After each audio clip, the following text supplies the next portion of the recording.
Hello. तो कैसे हो आप सब। आज का हमारा क्या टॉपिक है भैया? Redemption of preference share. आज का हमारा क्या टॉपिक है भैया? Redemption of preference share. हम शेयर का चैप्टर में बहुत आगे बढ़ चुके हैं, बहुत आगे बढ़ चुके हैं। बस भैया शेयर को लेके ये हमारा बस लास्ट ही टॉपिक है, रिडेम्पशन ऑफ प्रेफरेंस शेयर। आओ चलो बताता हूँ कैसे ये हमारा लास्ट टॉपिक है। आज का हमारा क्या टॉपिक है भैया? Redemption of preference share. बहुत ही छोटा टॉपिक है। आप जितना इसको इजी सोचते हो उससे हद से ज्यादा ये इजी टॉपिक है। अगर आपको एक बार मेरा कहानी समझ आ गया, अगर भैया आपको एक बार मेरा कहानी समझ आ गया, मैं कोशिश करता हूँ आपको 20 मिनट 25 मिनट 30 मिनट जितना भी लगे भैया, एक बार मैं आपको कहानी एक्सप्लेन कर देता हूँ। एक बार मैं कहानी एक्सप्लेन कर देता हूँ। अगर आपको ये एक बार मेरा कहानी समझ आ गया, देन भैया आप क्वेश्चन एक बार सॉल्व करके देखो। अगर आपको कोई भी टॉपिक में दिक्कत आ जाए तो मुझे नहीं लगता दिक्कत आएगा, तो भी मैं आपके लिए 2 क्लास पूरा पूरी अपलोड करूंगा। चैप्टर इंपॉर्टेंट है। एग्जाम में वेटेज का बात करूँ तो भैया स्पेसिफिकली टॉपिक को तो लेके मैं वेटेज कुछ नहीं कह सकता, लेकिन मैंने आपको पहले ही बोला था पूरा शेयर से रिलेटेड हमारा जो भी टॉपिक है भैया एग्जाम में मिनिमम 15 नंबर का वेटेज तो रखेगा। मिनिमम 15 नंबर का वेटेज तो रखेगा। और मैं एक बार आपको रिडेम्पशन ऑफ प्रेफरेंस शेयर का मैं आपको शुरू से लेके मैं आपको कोशिश करता हूँ कि भैया 15 मिनट में आपको पूरा पूरी एक बार कहानी बताऊँ। 15 से 20 मिनट में आपको पूरा कहानी बताऊँ। भैया देखो, सबसे पहला क्या होता है भैया? सबसे पहला क्या होता है? मान लो मान लो मेरी कंपनी है। मान लो भैया मेरी कंपनी है। मेरी कंपनी का नाम क्या है भैया? मेरी कंपनी का नाम क्या है? मान लो अग्रवाल्स लिमिटेड। मान लो मेरे कंपनी का नाम क्या है? अग्रवाल्स लिमिटेड। शुरुआत में मैं पहले ही बता दे रहा हूँ, आप लोग मेरा ये वाला क्लास करने आए हो, दैट मीन्स शेयर इशू से रिलेटेड जितना भी कॉन्सेप्ट था। और हम लोग उसके बाद क्या किए थे भैया? बोनस शेयर इशू किए थे, राइट शेयर इशू किए थे। आई होप कि आप लोग का वो सब एकदम क्लियर है। वो सब क्लियर है तो ही आप लोग आज के क्लास में बैठो, ठीक है? अगर नहीं क्लियर है तो प्लीज अपना बैकलॉग मत पेंडिंग रखिए। प्लीज प्रीवियस वाला कंप्लीट कीजिए तो आप आगे बढ़िए, ठीक है? मान लो भैया मेरी कंपनी है। मेरी कंपनी है। मेरी कंपनी का नाम क्या है भैया? अग्रवाल्स लिमिटेड। चलो एक छोटा सा मैं कंपनी बना देता हूँ। मेरी कंपनी है भैया अग्रवाल्स लिमिटेड। भैया मेरी कंपनी क्या की थी? मेरी कंपनी क्या की थी भैया पता है? भैया मेरी कंपनी, मैं एग्जांपल दे रहा हूँ 2010 में। भैया 2010 में, 2010 में भैया मेरी कंपनी मिस्टर ए को, मिस्टर बी को एंड मिस्टर सी को, भैया 3 जन थे। मिस्टर ए को, मिस्टर बी को, मिस्टर सी को। भैया मेरी कंपनी क्या की थी? 3 लोग को प्रेफरेंस शेयर इशू की थी। भैया मेरी कंपनी क्या की थी? 3 लोग को प्रेफरेंस शेयर इशू की थी। भैया प्रेफरेंस शेयर इशू करना मतलब, अब ऐसा बात मत बोलो कि प्रेफरेंस शेयर इशू करना मतलब, भैया हम लोग ये इतना तो जानते हैं, हम लोग इतना तो जानते हैं, इक्विटी शेयर जैसे इशू किए थे प्रेफरेंस शेयर भी सेम ही मैनर में इशू होता है। बताया था कि नहीं? बताया था कि नहीं? बताया था कि नहीं? भैया इशू करना मतलब बता दो तो मैं तो थोड़ा सा भूल गया। मैं तो थोड़ा सा भूल गया बाबू लोग, आप लोग का यही तो दिक्कत है। भैया हम लोग इक्विटी शेयर 4 फेज में इशू करते थे। प्रेफरेंस शेयर भी सेम 4 फेज में इशू होता है, एप्लीकेशन में, अलॉटमेंट में, फर्स्ट कॉल में, फाइनल कॉल में। कौन कौन ये बात भूल गया? भैया प्रेफरेंस शेयर भी सेम टू सेम 4 फेज में इशू होता है, एप्लीकेशन में, अलॉटमेंट में, फर्स्ट कॉल में, फाइनल कॉल में, है ना? भैया कंपनी चाहती है तो कंपनी एक ही लॉट में रुपया ले सकती है ना? हालांकि हमारा लॉ अलाउ करता है कि कंपनी आप प्रेफरेंस शेयर का भी 4 लॉट में रुपया ले सकते हो। हमारा लॉ क्या बोलता है कि भैया प्रेफरेंस शेयर का भी 4 लॉट में रुपया ले सकते हो। तो बताओ ना, इक्विटी शेयर जैसे इशू करना सीखे थे, क्या हमने प्रेफरेंस शेयर इशू करने का एक तो ठोस नहीं किया था? किया तो था। बाकी मैंने क्या बोला था? जैसे हम लोग इक्विटी शेयर इशू करते हैं भैया, सेम टू सेम हम लोग प्रेफरेंस शेयर इशू का जनरल एंट्री मारते हैं। बस भैया डिफरेंस क्या है? जहां जहां हम लोग इक्विटी शेयर वर्ड यूज करते हैं वहां वहां हम लोग प्रेफरेंस शेयर इशू कर देंगे। कोई दिक्कत की बात नहीं है भैया। Application, allotment, first call, final call, जैसे जैसे भैया हम लोग एंट्री मारते थे वैसे वैसे हम लोग एंट्री करेंगे। कोई दिक्कत नहीं है। तो भैया क्या हुआ था? 2010 में, 2010 में मेरी कंपनी ने तीन तीन लोग को प्रेफरेंस शेयर इशू किया था। भैया 2010 में मेरी कंपनी ने 3 शेयर होल्डर को प्रेफरेंस शेयर इशू किया था। प्रेफरेंस शेयर इशू किया था। अब भैया ठीक है भैया, इतना तो समझ गए, प्रेफरेंस शेयर इशू किया था, प्रेफरेंस शेयर इशू किया था।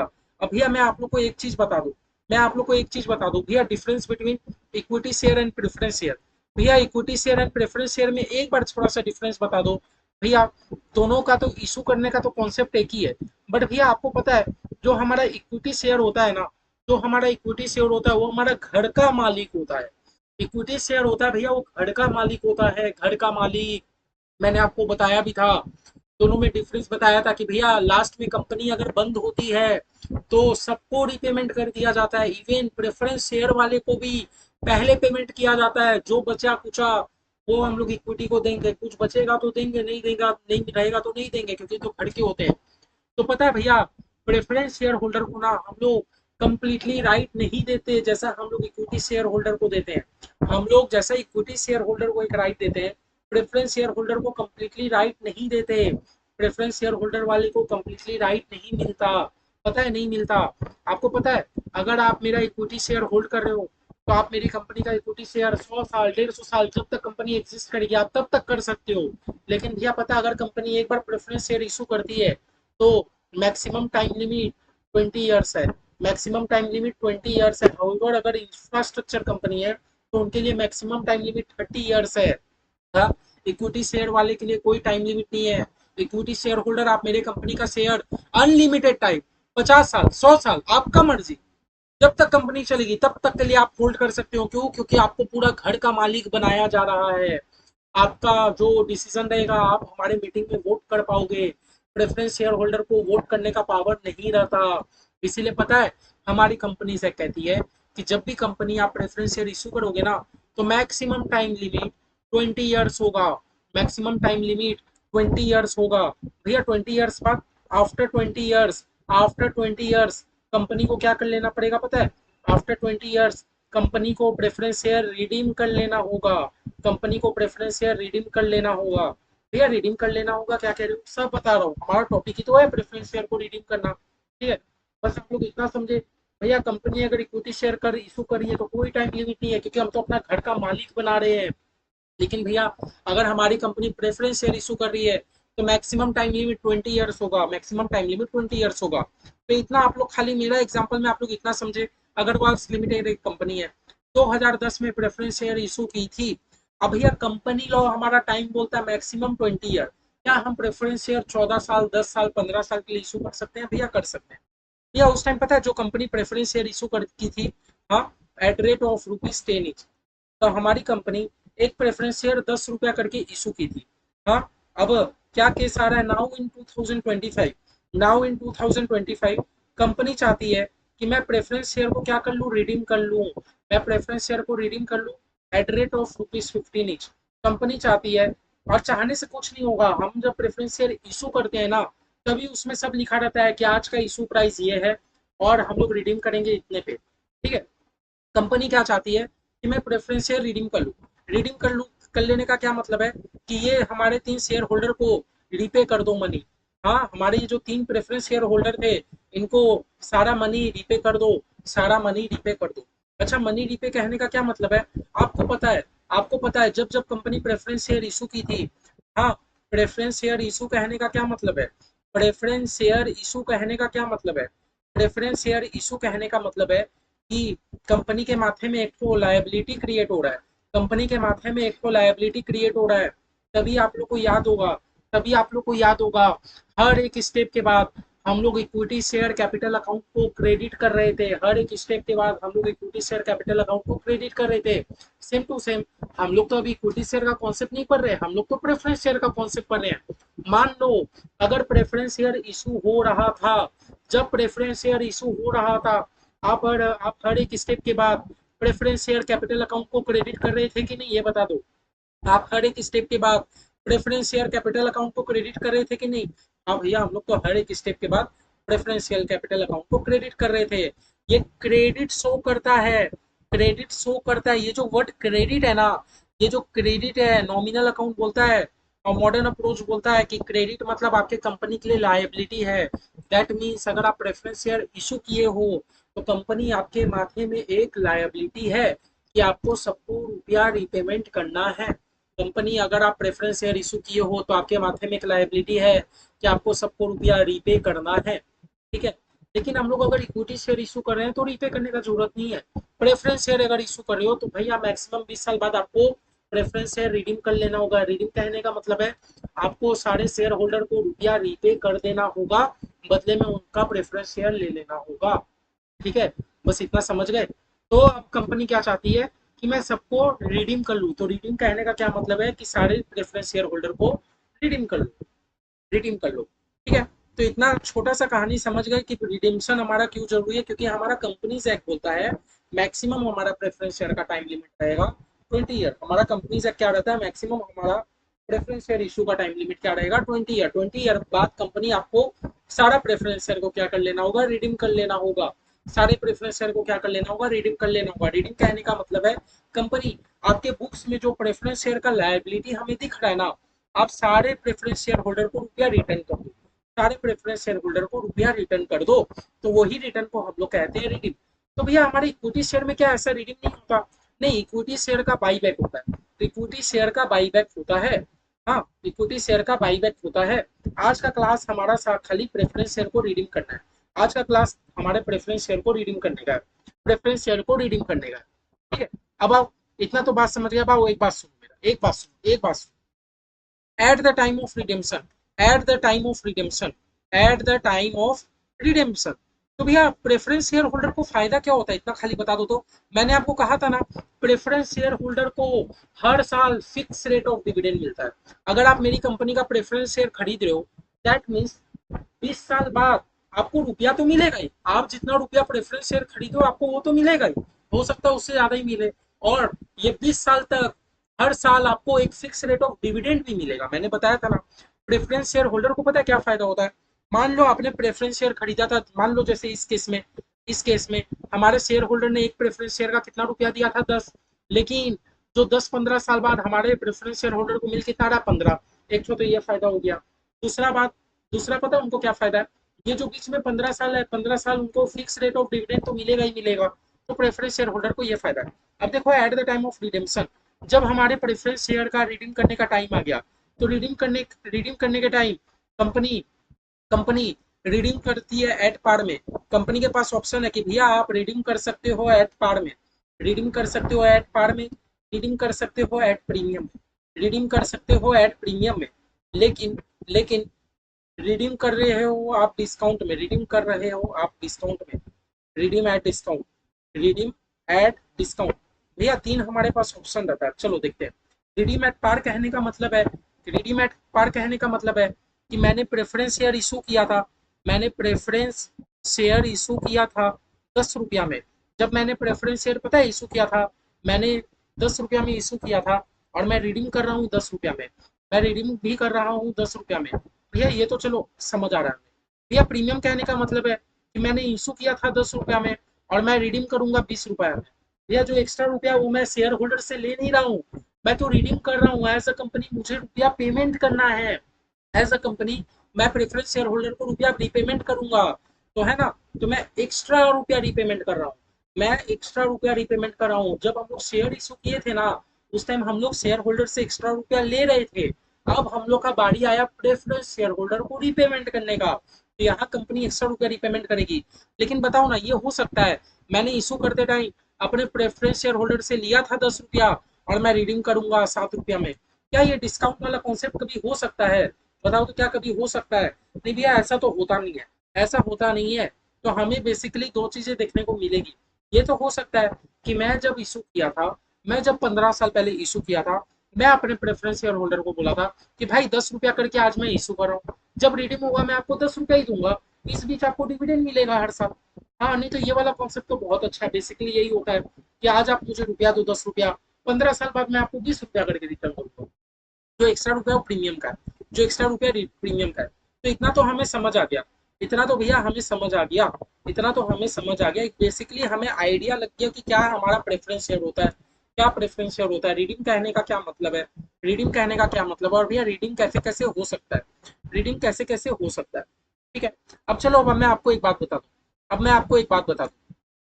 हाँ, अब देखो, आप रिडीम कर रहे हो एट पार में, आइदर आप रिडीम कर रहे हो एट प्रीमियम में, रिडीम कर रहे हो एट पार में, आइदर आप रिडीम कर रहे हो एट प्रीमियम में। ठीक है, रिडीम कर रहे हो एट प्रीमियम में। तो देखो, सबसे पहले मैं आपको बता दूं कि रिडीम करने के लिए आप क्या क्या चीजों का यूटिलाइज कर सकते हो। आप प्रेफरेंस शेयर रिडीम कर रहे हो, प्रेफरेंस शेयर रिडीम करने के लिए आपको फंड तो चाहिए, प्रेफरेंस शेयर रिडीम करने के लिए आपको फंड तो चाहिए। अब यह फंड तो चाहिए, तो फंड क्या, फंड की देखो, फंड आपके बैंक में बैलेंस होना चाहिए। अगर आपके पास बैंक में बैलेंस नहीं होगा, तो आप कैसे प्रेफरेंस शेयर रिडीम करोगे? यहाँ हम लोग रिडीम कहने का मतलब है कि आपको शेयर होल्डर को पेमेंट करना है। रिडीम कहने का मतलब है आपको शेयर होल्डर को पेमेंट करना है। अब आप जैसे भी पेमेंट करो, आइदर आप नया शेयर इशू करके आप पब्लिक से रुपया लो, आइदर आप अपना फिक्स एसेट बेचो, कुछ भी करो, आपको शेयर होल्डर को पेमेंट करना है ना। हाँ, पेमेंट करना है ना, तो फंड के लिए आपके लिए बैंक बैलेंस होना चाहिए। आपके कंपनी के पास क्या होना चाहिए? बैंक बैलेंस होना चाहिए। यहाँ मैं बोनस इशू का बात नहीं कर रहा कि हम लोग पेमेंट नहीं करते, बस हम लोग एक्स्ट्रा शेयर दे देते हैं तो हम लोग रिजर्व से एडजस्ट कर लेंगे। नहीं भैया, यहाँ हमारे पास क्या होना चाहिए? बैंक में बैलेंस होना चाहिए कंपनी के पास, तभी ना कंपनी रिडीम कर पाएगी। बैंक में अगर बैलेंस ही नहीं है तो कंपनी आप कैसे रिडीम करोगे? आप बैंक में बैलेंस नहीं है भैया तो आप कुछ भी करो, आप अपना इन्वेस्टमेंट बेचो, फिक्स एसेट बेचो, कंपनी कुछ भी करके आप अपने बैंक में बैलेंस लाओ तो भी आप रिडीम कर पाओ, तो भी आप रिडीम कर पाओ। ठीक है, तो ही हम रिडीम कर लेंगे। अब देखो, इतना तो हम लोग समझ गए भैया कि मेरे बैंक में बैलेंस होना चाहिए, बैंक में बैलेंस होना चाहिए। ठीक है, अब देखो, अब देखो, मान लो मैं आपको एक एग्जांपल दे रहा हूँ, मान लो एक एग्जांपल दे रहा हूँ। ठीक है, एक एग्जांपल क्या दे रहा हूँ? One 1000 preference share, 1000 preference share at rate ₹10 each, redeem at ₹12 each। पहले मेरा लाइन को समझो, मैं आपको क्या कहना चाह रहा हूँ। भैया मैं कहना चाह रहा हूँ कि मेरी कंपनी के पास 1000 प्रेफरेंस शेयर है, मेरी कंपनी के पास 1000 प्रेफरेंस शेयर है, प्रेफरेंस शेयर का दाम ₹10 करके है, लेकिन मैं पेमेंट करूंगा सबको ₹12 करके। ये प्रेफरेंस शेयर का दाम है ₹10 करके, मैं पेमेंट करूंगा ₹12 करके। क्या बताओ, इधर मैं रुपया ले रहा हूँ कि रुपया दे रहा हूँ? ये रिडीम हो रहा है, आपने 10 साल पहले रुपया ले लिया था, इधर में आप सबको रिपेमेंट कर रहे हो, रिडीम कर रहे हो, आपको रुपया देना है, तो आप एक्स्ट्रा रुपया क्यों दे रहे हो बताओ? तो वही वाला कॉन्सेप्ट, वहां पर जब हम लोग प्रेफरेंस शेयर इशू कर रहे थे तो हम लोग एक्स्ट्रा रुपया प्रीमियम का ले रहे थे। यहाँ पर हम लोग जो एक्स्ट्रा रुपया है ना, यहाँ हम लोग एक्स्ट्रा रुपया दे रहे हैं। दैट मीन्स मैं आपको कहूँ, अगर मैं इसको बाइफरकेट करूँ दो चीजों में, प्रेफरेंस शेयर कैपिटल में, प्रेफरेंस शेयर कैपिटल में, और एक premium on, premium on redemption, मैं रिडेम्पशन के टाइम सबको प्रीमियम पे कर रहा हूँ ना। तो एक बात बता दो, मेरा कंपनी में पता है प्रेफरेंस शेयर कैपिटल कितने का है? भैया 1000 शेयर, मेरे कंपनी का शेयर का दाम तो 10 ही है, जबकि मैं पता है 1000 शेयर पे मैं ₹2 करके एक्स्ट्रा प्रीमियम दे रहा हूँ। तो भैया मेरे कंपनी पे 10,000 का कैपिटल है, 2000 का प्रीमियम है, किस किस को मेरा इतना बात समझ आया? भैया प्रेफरेंस शेयर का दाम तो 10 ही है, और जो ₹2 आप एक्स्ट्रा पता है सबको रिपेमेंट करे हो, वो आप प्रीमियम का रिपेमेंट करे हो, प्रीमियम का। तो ये बात समझ आ गया। मेरे केस में कंपनी के पास 10 और 2 ₹12,000 होना चाहिए, 10 और 2 ₹12,000 होना चाहिए, 10 और 2 ₹12,000 होना चाहिए। अब पता है हमारा कंपनी से क्या बोलता है? हमारा कंपनी से क्या बोलता है? हमारा कंपनी से कहता है कि जब जब कंपनी जब जब कंपनी अपना प्रेफरेंस शेयर को रिडीम करती है, हमारा कंपनीज एक्ट, पहले आप लोग इतना बात समझ गए कि ये वाला एग्जांपल समझ गए कि ₹2 मैं प्रीमियम दे रहा हूँ, ₹10,000 मेरे प्रेफरेंस शेयर का दाम है, मेरे कंपनी के पास 10 और 2 12,000। ठीक है, अब हमारा कंपनीज एक्ट क्या कहता है? कंपनीज एक्ट ये कहता है, जब जब कंपनी हमारी प्रेफरेंस शेयर को रिडीम करेगी, जब जब हमारी कंपनी प्रेफरेंस शेयर को रिडीम करेगी, जो नॉमिनल अमाउंट रहेगा, हमारे केस में नॉमिनल अमाउंट ₹10 ही था, ये जो नॉमिनल अमाउंट रहेगा, जब भी कंपनी प्रेफरेंस शेयर को रिडीम करेगी, मैं प्रीमियम का बात नहीं कर रहा हूँ, नॉमिनल अमाउंट का बात कर रहा हूँ, मैं प्रीमियम का बात नहीं कर रहा, नॉमिनल अमाउंट का बात कर रहा हूँ। जब जब कंपनी प्रेफरेंस शेयर को रिडीम करेगी, जो भी उसका नॉमिनल अमाउंट रहेगा, रिडीम करने के बाद कंपनी को वो सेम अमाउंट, हाँ सेम अमाउंट का एक सी कैपिटल रिडेम्पशन रिजर्व क्रिएट करना पड़ेगा। क्या क्रिएट करना पड़ेगा? कैपिटल रिडेम्पशन रिजर्व क्रिएट करना पड़ेगा। कंपनी को क्या करना पड़ेगा? कैपिटल रिडेम्पशन रिजर्व, जिसको अब हम लोग शॉर्ट में CRR बोलेंगे। CRR कंपनी को क्या करना पड़ेगा? क्रिएट करना पड़ेगा। मैंने क्या बोला? मैंने बोला जब जब कंपनी प्रेफरेंस शेयर रिडीम करेगी ना, तो रिडीम करते टाइम हो सकता है मेरी कंपनी प्रीमियम पे करे, रिडीम करते टाइम हो सकता है मेरी कंपनी प्रीमियम पे करे, रिडीम करते टाइम हो सकता है मेरी कंपनी प्रीमियम पे करे। मैं प्रीमियम का बात नहीं कर रहा, जो नॉमिनल अमाउंट रहता है, जो नॉमिनल अमाउंट रहता है, कंपनी आपको नॉमिनल अमाउंट का एक CRR क्रिएट करना होगा। दैट मीन्स हमारे केस में कंपनी को 10,000 का CRR क्रिएट करना होगा, कंपनी को CRR क्रिएट करना होगा। इतना समझ गए? इतना समझ गए? इतना समझ गए? इतना बात बताओ, इतना बात बताओ। ठीक है भैया, जब जब कंपनी अपना प्रेफरेंस या रिडीम करेगी, तो उसका नॉमिनल अमाउंट रहेगा, उसका CRR करना पड़ेगा। लेकिन भैया हमारे कंपनी को एक और खर्चा हुआ है, हमारी कंपनी को एक और खर्चा हुआ ये प्रीमियम का, तो प्रीमियम को आइदर आप रिजर्व से एडजस्ट करो और आइदर आप अपने पीएल में दिखा दो, आइदर आप पीएल से एडजस्ट करो, जैसे करना है करो। आपको ये जो प्रीमियम है, आपको अपने प्रीमियम का सीआरआर नहीं बनाना। जो आपके कंपनी का प्रेफरेंस शेयर का नॉमिनल अमाउंट है, जो आपके कंपनी का प्रेफरेंस शेयर का नॉमिनल अमाउंट है, आपको नॉमिनल अमाउंट का क्या बना देना है, बाद में सीआरआर बना देना है। मतलब हम लोग हर एंट्री करेंगे रिडेम्पशन के बाद, बस हम लोग एक एंट्री एक्स्ट्रा मारेंगे, जितना हमारा प्रेफरेंस शेयर का नॉमिनल अमाउंट रहेगा उतना का हम लोग सीआरआर बना देंगे। सिंपल सी बात है, चलो सीआरआर बना देंगे। सीआरआर क्या है, एक तो रिजर्व है, आपके कंपनी में एक नया रिजर्व क्रिएट हो जाएगा। इतना सा बात समझे, इतना सा बात समझे। But but CRR not required. But बोले हैं सीआरआर आप मत बनाना, सीआरआर आप मत बनाना if company company company redeem it share. अगर कंपनी अपना प्रेफरेंस शेयर को रिडीम कर रही है, जब भी हम लोग वर्ड करते हैं रिडीम, तो कंपनी क्या चीज को रिडीम करेगी भैया, प्रेफरेंस शेयर को ही रिडीम करेगी। अगर सीआरआर नहीं लगेगा, अगर कंपनी अपना प्रेफरेंस शेयर को रिडीम कर रही है by issue of fresh equity share. अच्छा, फ्रेश इक्विटी शेयर, देखो देखो देखो देखो मेरा कॉन्सेप्ट। देखो कंपनी के पास मान लो रुपया नहीं है भैया, कंपनी के पास हमारा रुपया नहीं है, हमारी कंपनी के पास रुपया नहीं है, कंपनी बोल रही है भैया रुपया नहीं है तो मैं कैसे प्रेफरेंस शेयर रिडीम करूं। एक कंसल्टेंट आया, बोला आप पता है कैसे रिडीम करोगे, आप नया इक्विटी शेयर इशू कर दो। नया इक्विटी शेयर इशू करने से क्या होगा, आपके कंपनी के पास रुपया भी आ जाएगा, वो रुपया से आप प्रेफरेंस शेयर वाले को रुपया रिपेमेंट कर देना। अच्छा, लेकिन जो आप नया इक्विटी शेयर इशू करोगे ना, उससे आपको एक और फायदा होगा, आपको लास्ट में अपना सीआरआर नहीं बनाना होगा, आपको उससे अपना सीआरआर नहीं बनाना होगा। जो आप अपना नया इक्विटी शेयर इशू करोगे, उससे आपको सीआरआर नहीं बनाना होगा। तो देखो, इतना सा आप लोग बात समझ गए कि कंपनी, अगर आप अपना प्रेफरेंस शेयर को रिडीम कर रहे हो तो उसमें दो पार्ट होंगे, एक तो मेरे कैपिटल का पार्ट जो कि नॉमिनल पार्ट होता है, जैसे प्रेफरेंस शेयर में 10 रुपया तो 10 रुपया, और एक तो 2 रुपया जो प्रीमियम है। प्रीमियम को भैया साइड रखे, प्रीमियम को साइड रखे, तो भैया बचा कुछ ही का, आप जितना भी रिडीम कर रहे हो, जो आप नॉमिनल अमाउंट या फेस वैल्यू का जो भी आप रिडीम कर रहे हो, आपको उसका सीआरआर एक तो बनाना होगा। सीआरआर हमारा रिजर्व ही होता है, ठीक है, लेकिन सीआरआर नहीं बनाना।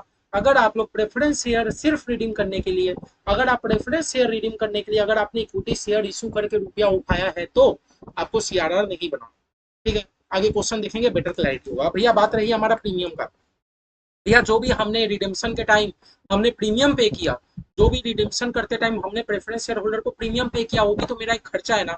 मैंने कहा वो खर्चा को आप सारा रिजर्व या पीएल से एडजस्ट कर सकते हो, लेकिन भैया मेरे मन में एक क्वेश्चन है, क्या मैं सिक्योरिटीज प्रीमियम को यूज कर सकता हूँ, क्या मैं सिक्योरिटीज प्रीमियम को यूज कर सकता हूँ। तो देखो, जिन्होंने जो बच्चे लोग अभी तक मेरा पूरा बात मान के बढ़िया से पढ़े होंगे, वो जानते हैं आंसर, और जो नहीं पढ़े होंगे अब क्या बताओ। देखो, मैंने आपको पहले ही सिक्योरिटी प्रीमियम का यूजेस बताया। सिक्योरिटी प्रीमियम को हम लोग बाई बैक करने के लिए यूज कर सकते हैं, बोनस शेयर इशू करने के लिए यूज कर सकते हैं, राइट ऑफ शेयर या डिवेंचर इशू, मतलब शेयर और डिवेंचर इशू करते टाइम ना बहुत सारा खर्चा होता है, उसके लिए हम लोग यूज कर सकते हैं। राइट ऑफ प्रीलिमिनरी एक्सपेंस मैंने क्रॉस कराया, और right of premium on redemption of preference share, मतलब प्रेफरेंस शेयर रिडीम करते टाइम जो भी आप प्रीमियम पे करते हो, उसके लिए सिक्योरिटी प्रीमियम को हाथ नहीं लगाना, उसके लिए हाथ नहीं लगाना। क्यों? क्योंकि सारी कंपनी अकाउंटिंग स्टैंडर्ड तो फॉलो करती है, आपको एकदम हाथ नहीं लगाना, मैंने पहले ही बोला था, और प्लीज उसको याद कर लो। एग्जाम में आपका 3 से 5 नंबर का एक डायरेक्ट क्वेश्चन बन सकता है, इवन कंपनी लॉ के पेपर में भी आ सकता है, ठीक है। तो इतना समझ गए। हम लोग जब भी अपना बोनस शेयर वाला चैप्टर करेंगे, सिक्योरिटी प्रीमियम को यूज कर लो, है ना, बोनस शेयर का चैप्टर करेंगे तो सिक्योरिटी प्रीमियम को यूज कर लो। लेकिन जब जब आप प्रेफरेंस शेयर का रिडीम वाला पोर्शन पढ़ेंगे, जब जब प्रेफरेंस शेयर का रिडीम्पशन का चैप्टर पढ़ेंगे, सिक्योरिटी प्रीमियम को भूल के भी हाथ नहीं लगाना, बोनस शेयर के चैप्टर में यूज करो।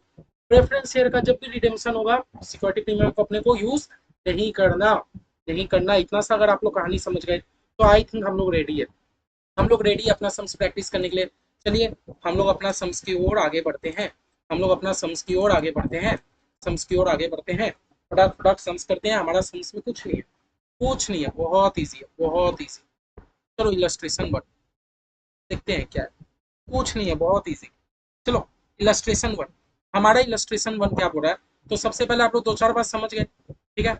हमारा इलस्ट्रेशन वन क्या बोल रहा है, हिंदुजा कंपनी लिमिटेड, अच्छा कंपनी का नाम हिंदुजा लिमिटेड है। फॉर्मेट का बात करूँ तो भैया जनरल का जैसा फॉर्मेट रहता है वैसे ही। हिंदुजा लिमिटेड के पास 5,000 ये जो 8% दिया रहता है ना, सारे प्रेफरेंस शेयर का नाम ऐसे ही रहता है, 8%, 12%, 13%। ये 8% इंडिकेट करता है कि प्रेफरेंस शेयर होल्डर को हर साल 8% का फिक्स रेट ऑफ डिविडेंड मिलेगा। ये 8% क्या इंडिकेट करता है कि हमारे प्रेफरेंस शेयर होल्डर को हर साल 8% फिक्स रेट ऑफ डिविडेंड मिलेगा, जो कि हमें कुछ भी काम नहीं आएगा रिडेम्पशन के टाइम, बस एक नाम है। बड़ा हेड, पहले लैंग्वेज पढ़ना सीखो, जितना अच्छा आप इंग्लिश में पढ़ोगे उतना अच्छा आपको क्लैरिटी आएगा। पूरा हिंदुजा कंपनी लिमिटेड के पास 5,000 पीस प्रेफरेंस शेयर है, 100 रुपया करके। 5,000 पीस 100 रुपया करके प्रेफरेंस शेयर है, फुल्ली पेड अप। याद रखना, आप वही प्रेफरेंस शेयर को रिडीम कर पाओगे ना जो फुल्ली पेड अप है। जो पार्टली पेड अप है आप उसको रिडीम नहीं करोगे। जो preference share fully paid up है, जो preference share fully paid up है भैया, सिर्फ उसको रिडीम करेंगे। कंपनी ने डिसाइड किया कि ये प्रेफरेंस शेयर को क्या करेगी, रिडीम कर लेगी एट पार में। एट पार में हमारी कंपनी क्या चाहती है कि मैं ना प्रेफरेंस शेयर को एट पार में रिडीम कर लूंगा, एट पार में रिडीम कर लूंगा। तो बताओ ना, कंपनी कितना रिडीम करेगी, कंपनी कितना रिडीम करेगी भैया। कंपनी के पास 5,000 पीस प्रेफरेंस शेयर है, एक प्रेफरेंस शेयर का साम 100 रुपया। क्या कंपनी पार में रिडीम कर रही है? पार में कहने का मतलब है मेरे प्रेफरेंस शेयर अगर 100 करके है, कंपनी भी 100 रुपया पेमेंट करेगी, उससे ज्यादा नहीं करेगी। तो बताओ ना, कंपनी को रिडीम करते टाइम 5,000 प्रेफरेंस शेयर का 100 रुपया करके हमारी कंपनी को 5 लाख रुपया का जरूरत पड़ेगा। 5 लाख रुपया का जरूरत पड़ेगा, 5 लाख रुपया का जरूरत पड़ेगा, ठीक है। लेकिन कंपनी पता है क्या करेगी, by issue of sufficient number of equity share. अच्छा, कंपनी बोली है रुपया का टेंशन मत लो, मैं ना क्या करूंगा, उतना इक्विटी शेयर इशू कर दूंगा 10 रुपया करके। हाँ, कंपनी का कहना समझ रहे हो। प्रेफरेंस शेयर रिडीम करने के लिए 5 लाख रुपए का जरूरत पड़ेगा। कंपनी ने कहा हम लोग 10-10 रुपया करके इक्विटी शेयर पहले इशू कर देंगे, जो रुपया आएगा उसे प्रेफरेंस शेयर इशू कर देंगे। कंपनी ने क्या कहा, हम लोग 10-10 रुपया करके पहले इक्विटी शेयर इशू कर देंगे, जो रुपया आएगा उसे हम लोग प्रेफरेंस शेयर इशू कर देंगे। कॉन्सेप्ट समझ रहे हो कंपनी का।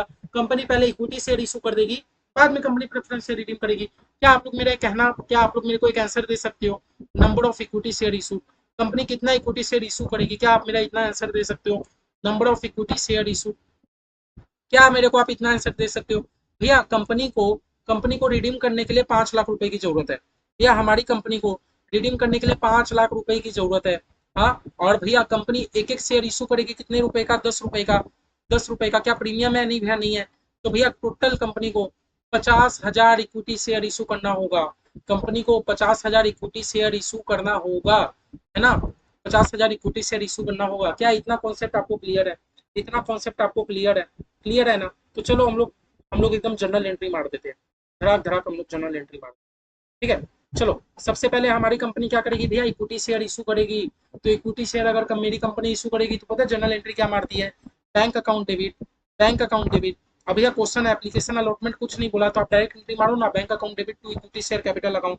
आप डायरेक्ट क्या मारोगे, bank account debit to equity share capital account, है ना। Bank account debit to equity share capital account. कितने का भैया, मेरी कंपनी 50,000 इक्विटी शेयर इशू कर रही है, 10 रुपया करके। आपको ही मेंशन करना है, तभी तो एग्जामिनर देखेगा ना कि 50,000 आपने मेंशन किया कि नहीं, 5 लाख, ठीक है। देखो क्वेश्चन ही ने कहा था कि रिडीम तो बाद में करेंगे, पहले आप रुपया तो इकट्ठा करो। और रुपया आपने कैसे इकट्ठा किया, आपने पहले इक्विटी शेयर इशू कर लिया, ठीक है। आपको नरेशन में क्या लिखना है, being being 50,000 equity share issue, क्या लिखना है, बीइंग मैंने 50,000 इक्विटी शेयर इशू किया फॉर, नहीं छोड़ो, तो आप डायरेक्ट लिख दो being being 50,000 equity share issue. चलो एक जनरल एंट्री हो गया, बहुत अच्छे से हो गया, बहुत अच्छे से हो गया। अब दूसरा जनरल एंट्री, ये समझ गए भैया। पहले हमने इक्विटी शेयर इशू कर लिया, अब बारी आई मेरे को। अब देखो, अब मेरे बैंक में 5 लाख रुपए आ गए ना। अब बैंक में मेरे 5 लाख रुपए आ गए ना, क्या मैं आप प्रेफरेंस शेयर को रिडीम कर सकता हूँ, बता दो तो। क्या मैं आप प्रेफरेंस शेयर को रिडीम कर सकता हूँ? हाँ भैया, अब तो आपके पास बैंक में रुपया आ गया। अब एक बात बताओ, मेरी कंपनी में जो भी प्रेफरेंस शेयर कैपिटल है, मेरे कंपनी में जो भी प्रेफरेंस शेयर कैपिटल है, मेरी कंपनी के लिए अभी तक लायबिलिटी थी। मेरे कंपनी में जो भी प्रेफरेंस शेयर कैपिटल है, मेरे कंपनी के लिए वो लायबिलिटी थी, है ना। यार सारा प्रेफरेंस शेयर तो कंपनी के लिए लायबिलिटी होता है। अभी लास्ट दिन हम लोग जब बोनस वाला चैप्टर कर रहे थे, उसमें हम लोग एक छोटू सा जो बैलेंस शीट बना रहे थे, उसमें लायबिलिटी में प्रेफरेंस शेयर लिखा था। दैट मीन्स भैया कंपनी के लिए प्रेफरेंस शेयर एक कर्जा होता है। अब भैया लेकिन आप तो प्रेफरेंस शेयर होल्डर को आप रीपे कर दे रहे हो, तो आपके माथे से कर्जा तो कम हो गया। आपके माथे से जो प्रेफरेंस शेयर कैपिटल का नाम का जो कर्जा था ना, प्रेफरेंस शेयर कैपिटल के नाम का कर्जा तो खत्म हो गया। Preference share capital account debit, preference share capital account debit. अभी तक सारा प्रेफरेंस शेयर लायबिलिटी साइड नजर आ रहा था, लायबिलिटी हमारा क्रेडिट होता है, अगर आपका लायबिलिटी खत्म हो जाता है तो हम लोग उसको डेबिट कर देते हैं, है ना। लेकिन हमारे क्वेश्चन में प्रेफरेंस शेयर का नाम दिया है 8%, 8%, तो आप भी क्या नाम दोगे, 8% नाम दे दोगे। भैया अभी तक मेरे कंपनी के पास ये 8% का प्रेफरेंस शेयर का कुछ कर्जा था, लेकिन भैया अब तो हम रिडीम कर ले रहे हैं, तो मेरे कंपनी से कर्जा तो खत्म हो गया, कर्जा तो खत्म हो गया, क्वेश्चन में प्रीमियम वगैरह कुछ भी नहीं है, तो भैया कर्जा मेरा खत्म हो गया। और सारा रुपया मैं किसको दूंगा पता है, प्रेफरेंस शेयर होल्डर को। सारा रुपया मैं पता है किसको दूंगा, preference share holder account, to preference share holder account. किस किस को मेरा ये बात समझ आया भैया, मेरे कंपनी में प्रेफरेंस शेयर नाम का कर्जा खत्म हो गया, प्रेफरेंस शेयर कैपिटल नाम का कर्जा खत्म हो गया, और सारा रुपया मैं किसको दूंगा, प्रेफरेंस शेयर होल्डर को। कितना देना बताओ तो, 5,000 प्रेफरेंस शेयर का 100 रुपया करके, 5,000 प्रेफरेंस शेयर का 100 रुपया करके, 5,000 प्रेफरेंस शेयर का 100 रुपया करके कितना होता है, वही 5 लाख, वही होता है 5 लाख, वही होता है 5 लाख। आप लोग अपना जर्नल का फॉर्मेट तो टानी लोगे। बिंग, क्या लिखोगे, being 5,000, 5,000 preference share reading, being 5,000 preference share redeem at rate ₹100 each, 100 रुपए करके आपका 5,000 प्रेफरेंस शेयर क्या हो रहा है भैया, रिडीम हो रहा है। 5,000 प्रेफरेंस शेयर क्या हो रहा है भैया, हमारा रिडीम हो रहा है। मस्त एकदम आपने जर्नल एंट्री मार दिया। अब लास्ट एंट्री पता है क्या है, प्रेफरेंस शेयर होल्डर को बैंक से पेमेंट कर दो, प्रेफरेंस शेयर होल्डर को बैंक से पेमेंट कर दो, preference share holder account debit to bank account, preference share holder account debit bank account, preference share holder account debit to bank account.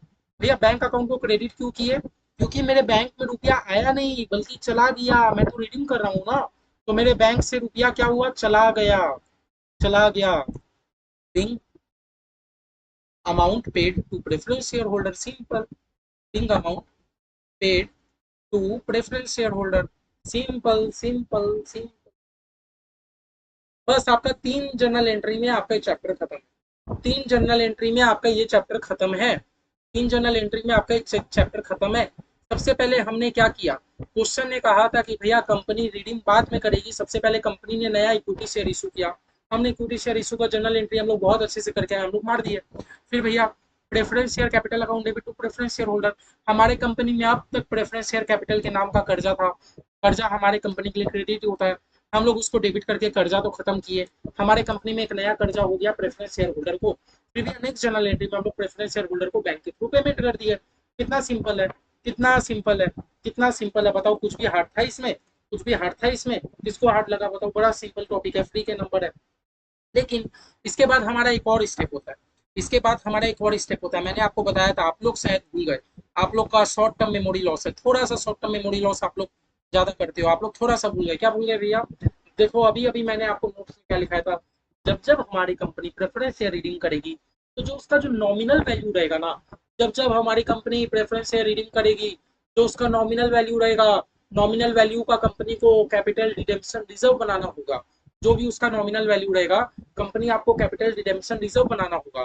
तो चलो नॉमिनल वैल्यू क्या है भैया, नॉमिनल वैल्यू क्या है भैया, 5 लाख की तो नॉमिनल वैल्यू है, क्या इसका कैपिटल रिडेम्पशन रिजर्व बना लूं, नहीं बाबू नहीं बनाना, क्यों, मैंने एक और चीज लिखाया था, अगर कंपनी प्रेफरेंस शेयर रीडिंग करने के लिए कंपनी पूरा इक्विटी शेयर इशू कर दे रही है, तो आपको सीआरआर नहीं बनाना।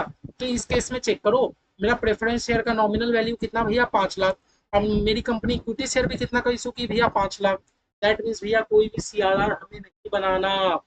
ऐसा होता कि मैंने प्रेफरेंस शेयर की रिडीम किया 5 लाख का, लेकिन कंपनी नया इक्विटी शेयर इशू की 3 लाख का, तो बचा कुचा का आपको कैपिटल रिडेम्पशन रिजर्व बनाना पड़ता। लेकिन हमारे केस में 5 लाख का ही प्रेफरेंस शेयर रिडीम हुआ है और कंपनी इक्विटी शेयर भी इशू कर रही है 5 लाख का, तो कोई आपको कैपिटल रिडेम्पशन रिजर्व नहीं बनाना, कोई आपको कैपिटल रिडेम्पशन रिजर्व नहीं बनाना, मैंने आपको लिखाया था। तो इसलिए देखो हमारा आंसर में भी कैपिटल रिडेम्पशन रिजर्व नहीं बना हुआ, नहीं बना हुआ, ठीक है, समझ गए। आओ चलो अब 2 नंबर करते हैं, 2 नंबर हम लोग करते हैं, समझ गए एकदम, एकदम समझ गए, आई होप आप लोग समझ गए, आप लोग बहुत इंटेलिजेंट हो, ठीक है, समझ गए तो चलो नेक्स्ट 2 नंबर आओ। 2 नंबर बोलता है सी लिमिटेड के पास हेड, सी लिमिटेड के पास 10,000, 10% क्या है समझ गए ना भैया, 10% हमें इंडिकेट करता है कि कंपनी हर साल 10% करके डिविडेंड देती है, जिसका हमको रिडेम्पशन से कोई लेना देना नहीं है, बस हम नाम के लिए 10% लिख देते हैं। कंपनी के पास 10,000 प्रेफरेंस शेयर है, प्रेफरेंस शेयर है 100 रुपया करके, ठीक है। The company has decided, company ने क्या डिसाइड किया, to redeem this preference share at par. Company ने बोला कि भैया हम लोग प्रेफरेंस शेयर रिडीम करेंगे पार में। कंपनी ने कहा हम लोग प्रेफरेंस शेयर रिडीम करेंगे एट पार में, पार में रिडीम करेंगे, पार में मतलब ज्यादा रुपया नहीं देंगे। तो बताओ ना, रीडिंग कंपनी रीडिंग कितने का कर रही है। कंपनी के पास 10,000 प्रेफरेंस शेयर है, कंपनी के पास 10,000 प्रेफरेंस शेयर है, और एक प्रेफरेंस शेयर का कंपनी कितना रुपया करके देगी, 100 देगी कि 100 से ज्यादा। नहीं, कंपनी ने कहा पार में, दैट मीन्स कंपनी 100 ही रुपया करके देगी। तो बताओ ना कंपनी को कितना रुपया का जरूरत है। 10,000 प्रेफरेंस शेयर को अगर कंपनी 100 रुपया करके देगी तो कंपनी को करीब करीब 10 लाख रुपए की जरूरत पड़ेगी। कंपनी को कितने रुपए की जरूरत पड़ेगी, 10 लाख रुपए की जरूरत पड़ेगी, हाँ या ना। चलो भैया 10 लाख की जरूरत पड़ेगी। अब बोला बाई इशू, कंपनी पता है 10 लाख रुपया कहाँ से इकट्ठा कर लेगा, कंपनी उतना इक्विटी शेयर इशू कर लेगा। अच्छा, हमारी कंपनी क्या करेगी, 10 लाख रुपया इकट्ठा करेगी, लेकिन कंपनी इक्विटी शेयर इशू कर लेगी। तो बताओ ना आपको कितना इक्विटी शेयर इशू करना है, आपको कितना इक्विटी शेयर इशू करना है, बता दो तो भैया, आपको कितना इक्विटी शेयर इशू करना है। मेरी कंपनी पता है मेरी कंपनी को कितना रुपया का जरूरत है, मेरी कंपनी को 10 लाख रुपए की जरूरत है, और 10 लाख रुपए में कंपनी एक शेयर का दाम 10 रुपया रखेगी, साथ ही साथ 2 रुपया का प्रीमियम भी रखेगी। अच्छा, साथ ही साथ 2 रुपया का प्रीमियम भी रखेगी। दैट मीन्स मेरी कंपनी पता है कितना इक्विटी शेयर इशू करेगी, मेरी कंपनी 83,333 इक्विटी शेयर इशू करेगी। 83,333 शेयर इशू करेगी। किस किस को ऐसा लगता है बताओ। यही तो, मैं खाली क्वेश्चन पर हूँ।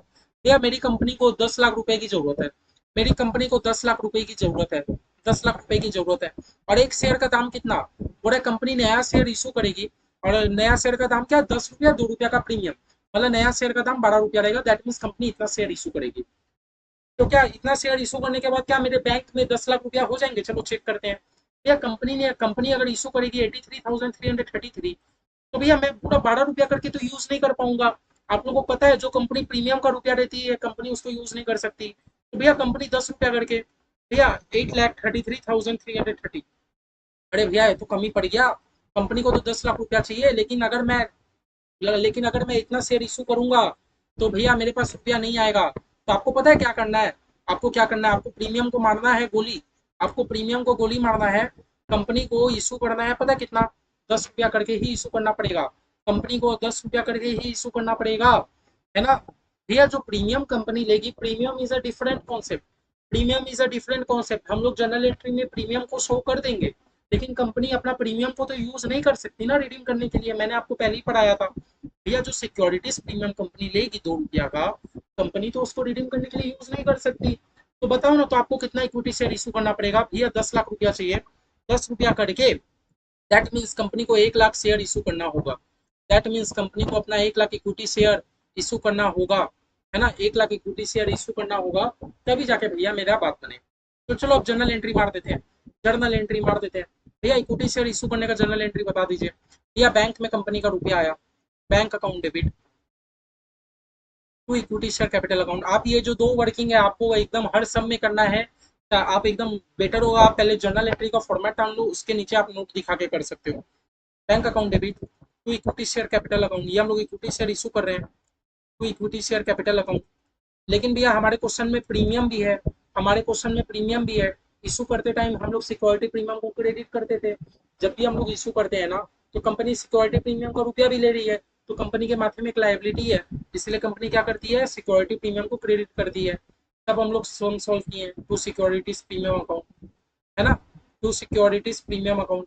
किस किस को क्लियर है। अब भैया अभी अभी हम लोग कैलकुलेशन की है, कंपनी कितना शेयर इशू करेगी, 1 लाख, है ना। तो 1 लाख शेयर होल्डर से कंपनी 2 रुपया करके प्रीमियम लेगी, और 1 लाख शेयर होल्डर से कंपनी 10 रुपया करके इक्विटी शेयर का दाम लेगी, है ना। ये तो करेगी, यही तो करेगी। तो पता है इक्विटी शेयर कैपिटल कितने का हो जाएगा, 10 लाख का। हाँ, और सिक्योरिटीज प्रीमियम हो जाएगा 2 लाख का। और तो कंपनी के पता है बैंक में कितना रुपया आया, 12 लाख रुपया आया। बोलोगे भैया हमें तो चाहिए था 10 लाख रुपया, आपने 12 लाख रुपया क्यों ले लिया, आपने 12 लाख रुपया क्यों ले लिया शेयर इशू करके, हमें तो 10 लाख की रिक्वायरमेंट थी। लेकिन बाबू लोग एक बात समझो, एक बात क्या समझो, मेरे बैंक में आया भले ही 12 लाख, मेरे बैंक में आया भले ही 12 लाख, लेकिन 12 लाख में 2 लाख रुपया तो प्रीमियम का है ना, 12 लाख में 2 लाख रुपया तो प्रीमियम है। जो प्रीमियम को मैं यूज नहीं कर सकता है, तो बचा कुछ ही मैं 10 को यूज करूंगा। आप समझ गए 1 लाख शेयर मैंने कैसे निकाला। Being 1 lakh equity share issue, being 1 lakh equity share क्या हुआ, इशू किया। समझ गए। अब नेक्स्ट हमारा जर्नल एंट्री क्या होगा, प्रेफरेंस शेयर को रिडीम करने का। बताओ ना, रिडीम मेरा पार में हो रहा है कि प्रीमियम में। भैया रिडीम हमारा पार में हो रहा है, कोई टेंशन की बात नहीं है। तो पता है हमारा रिडीम का एंट्री क्या होता है, रिडीम का एंट्री क्या रहता है, हमारे प्रेफरेंस शेयर का नाम क्या है, 10%, 10%। हाँ 10%। तो अभी तक हमारा रिडीम का एंट्री क्या होता है, मेरे कंपनी के बैलेंस शीट में, मेरे कंपनी के बैलेंस शीट में प्रेफरेंस शेयर एक लायबिलिटी शो हो रहा है। मेरा कंपनी का जो भी बैलेंस शीट है उसमें प्रेफरेंस शेयर एक लायबिलिटी शो हो रहा है। तो प्रेफरेंस शेयर को तो पहले आप डेबिट करके लायबिलिटी अपना खत्म करो। 10% preference share capital account debit, 10% preference share capital account debit. भैया हमारा पार में है, ठीक है। टू प्रेफरेंस शेयर होल्डर, भैया प्रेफरेंस शेयर होल्डर को पेमेंट कर दो। To preference share holder account, to preference share holder account, है ना। अच्छा कितना प्रेफरेंस शेयर आप रिडीम कर रहे हो, कितना प्रेफरेंस शेयर रिडीम कर रहे हो बताओ तो। बोला 10,000 प्रेफरेंस शेयर 100 रुपया करके, 10,000 प्रेफरेंस शेयर 100 रुपया करके, 10,000 प्रेफरेंस शेयर 100 रुपया करके, दैट मीन्स 10 लाख का आप रिडीम कर रहे हो। हाँ एट पार में, प्रीमियम नहीं है। हाँ जब प्रीमियम होगा तो आपका एक जर्नल एंट्री खाली पड़ेगा, इतना समझ गए। मेरे कंपनी में अभी तक प्रेफरेंस शेयर एक लाइबिलिटी है, लाइबिलिटी मतलब क्रेडिट होता है। तो आप अपना लाइबिलिटी को खत्म कर रहे हो, इसलिए आप प्रेफरेंस शेयर कैपिटल को डेबिट कर दे रहे हो, और नया लाइबिलिटी आपके माथे में आ जा रहा है, preference share holder. 10,000 preference share redeem at rate ₹100 each. 100 रुपया करके आप प्रेफरेंस शेयर को क्या कर ले रहे हो, रिडीम कर ले रहे हो। एकदम अच्छा, एकदम अच्छा। नेक्स्ट स्टेप क्या है, प्रेफरेंस शेयर होल्डर वाले को बैंक में पेमेंट कर दो, प्रेफरेंस शेयर होल्डर वाले को बैंक में पेमेंट कर दो, है ना। Preference share holder account debit to bank account, preference share holder account debit, preference share holder account debit to bank account, बस उनको बैंक में पेमेंट कर दो, बात ही खत्म। Bank account being amount paid to preference share holder,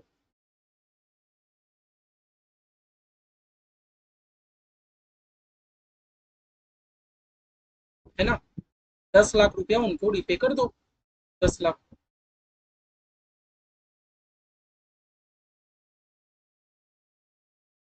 ठीक है, लो 10 लाख मैंने उनको रिपे कर दिया।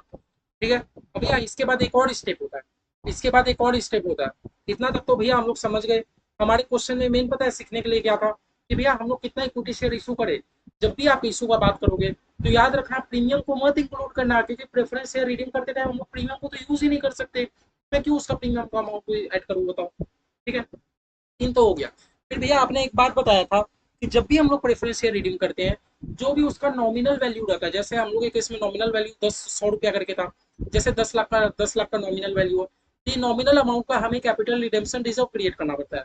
लेकिन हम लोग को कैपिटल रिडेम्पशन रिजर्व तब नहीं क्रिएट करना पड़ता अगर हमने उतना का इक्विटी शेयर इशू कर दिया। तो हमारे क्वेश्चन में चेक करो, क्या मैंने 10 लाख का इक्विटी शेयर इशू किया, सिक्योरिटी प्रीमियम को इग्नोर मारो, क्या मैंने 10 लाख का इक्विटी शेयर इशू किया। हाँ भैया देखो, आपने इक्विटी शेयर कैपिटल भी 10 लाख का इशू कर दिया, और आपने प्रेफरेंस शेयर भी आपने 10 लाख का रिडीम किया। आपको कोई भी सीआरआर बनाने का जरूरत नहीं है, आपको कैपिटल रिडेम्पशन रिजर्व बनाने की जरूरत नहीं है। हमारा इलस्ट्रेशन टू भी खत्म, इलस्ट्रेशन टू भी खत्म। एकदम क्लियर, एकदम क्लियर, कोई दिक्कत, कोई दिक्कत बताओ।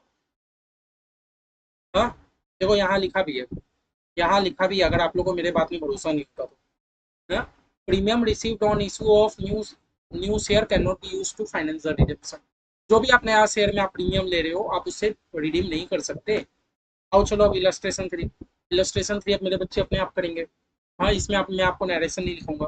बोला जी इंडिया लिमिटेड है, इनके पास 9,000, 10% का मतलब समझे, 9,000 प्रेफरेंस शेयर है 10 रुपया करके, फुल्ली पेड अप। हाँ भैया क्वेश्चन में आपको एक और चीज चेक करना है, जो आपका preference share fully paid up है आप उसी को रिडीम कर पाओगे, पार्टली पेड को तो आप रिडीम कर ही नहीं सकते। तो बताओ ना आपको रिडीम कितने का करना है। अच्छा भैया आगे तो बढ़ो। The company has decided to redeem this share at par, premium में नहीं रिडीम कर रही है, पार में। बताओ ना कंपनी रिडीम कितने का करेगी। भैया 9,000 शेयर है 10 रुपया करके, कंपनी के पास 9,000 प्रेफरेंस शेयर है 10 रुपया करके, दैट मीन्स कंपनी को रिडीम करने के लिए कितना रुपया चाहिए पता है? 90,000 रुपया चाहिए। कंपनी को रिडीम करने के लिए 90,000 रुपया चाहिए। हाँ, और कंपनी पता है क्या करेगी? उतना इक्विटी शेयर इशू कर देगी 9 रुपया करके। आप लोग कंपनी डिस्काउंट में इशू कर रही है, कौन बोला डिस्काउंट में है? क्या पता कंपनी का फेस वैल्यू 9 रुपया हो, कंपनी इशू भी कर रहा है 9 रुपया में। ठीक है, अब बताओ तो कितना इक्विटी शेयर कंपनी को इशू करना होगा? कितना इक्विटी कंपनी को इशू करना होगा बताओ तो? भैया सिंपल सा लॉजिक लगाओ, सिंपल सा लॉजिक लगाओ। कंपनी को चाहिए 90,000 रुपया, और एक शेयर कंपनी कितना का इशू करेगी? 9 रुपया में, प्रीमियम थोड़ी है। तो कंपनी को 10,000 इक्विटी शेयर इशू करना होगा, कंपनी को 10,000 इक्विटी शेयर इशू करना होगा। चलो तो पहले हम लोग इक्विटी शेयर इशू कर दे रहे हैं। Bank account debit, bank account debit to equity share capital account, bank account debit to equity. Short form एकदम मत यूज करना आप लोग, बार बार मना कर दूंगा। तो टेस्ट में आप लोग को नजर आता है कि आप लोग शॉर्ट फॉर्म यूज करते हो। यह कंपनी कितना इक्विटी शेयर इशू करेगी? 10,000 इक्विटी शेयर इशू करेगी 9 रुपया करके। 10,000 इक्विटी शेयर इशू करेगी 9 रुपया करके। 10,000 इक्विटी शेयर इशू करेगी 9 रुपया करके। कंपनी के पास 90,000 रुपया आ गया, आया कि नहीं आया? उसके बाद भैया प्रेफरेंस शेयर रिडीम कर लो ना। 10% preference share capital account debit, 10% preference share capital account debit, 10% preference share capital account debit to preference share holder account, to preference share holder account,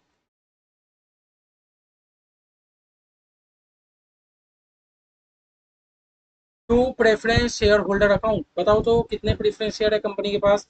भैया हमारी कंपनी के पास 9,000 प्रेफरेंस शेयर है 10 रुपया करके, 10 रुपया करके। भैया 90,000 रुपया। और लास्ट एंट्री हमारा क्या रहेगा? प्रेफरेंस शेयर होल्डर को बैंक से पेमेंट कर दो। Preference share holder account debit to bank account, preference share holder account debit bank account, account debit to bank account, bank के थ्रू पेमेंट कर दो। 90,000 को पेमेंट कर दो। तो 90,000 मैंने पेमेंट कर दिया। इसके बाद भी हमारा एक और स्टेप रहता है सीआरआर बनाकर बनाने का। बताओ तो सीआरआर बनाना है क्या? हमेशा चेक कर लो भैया, हमने प्रेफरेंस शेयर कितना का रिडीम किया? 90,000 का। मैंने इक्विटी शेयर कितने का इशू किया? 90,000 का। दैट मीन्स भैया हमें सीआरआर नहीं बनाना। इसमें भी हमें सीआरआर नहीं बनाना। और मजे में हम लोगों ने इलस्ट्रेशन 3 भी कंप्लीट कर लिया। मजे में हमने क्या कंप्लीट कर लिया? इलस्ट्रेशन 3 भी कंप्लीट कर लिया। कौन कौन क्लियर? मजा आ रहा है? आगे हो जा भाई।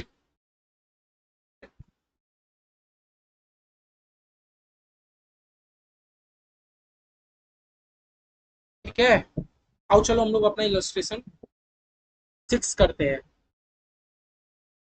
5 नहीं किया, 5 पहले करते हैं। 5 अब आएगा मजा, अब आएगा मजा मजा मजा। यही तो भैया चाहिए। अभी तक जो करे तो फुद्दू टॉपिक है, अभी तक जो किए तो फुद्दू है। वो सब एग्जाम में थोड़ी आएंगे। एग्जाम में तो ऐसे सम्स आएंगे बड़े बड़े। एग्जाम में आपके ऐसे सम्स आएंगे बड़े बड़े, अभी तक जो किए वो सब थोड़ी आएंगे उतना इजी इजी। एक लाइन का जनरल एंट्री आपको मारने देगा बताओ? एग्जाम में ऐसे सम्स आएंगे। चलो करते हैं, बहुत इजी जो किए बस वही है।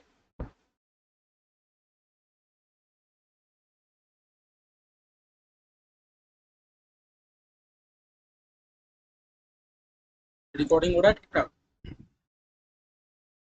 अब इलस्ट्रेशन 5 पहले हम लोग देखते हैं भैया कि इलस्ट्रेशन 5 हमारा है क्या, है क्या।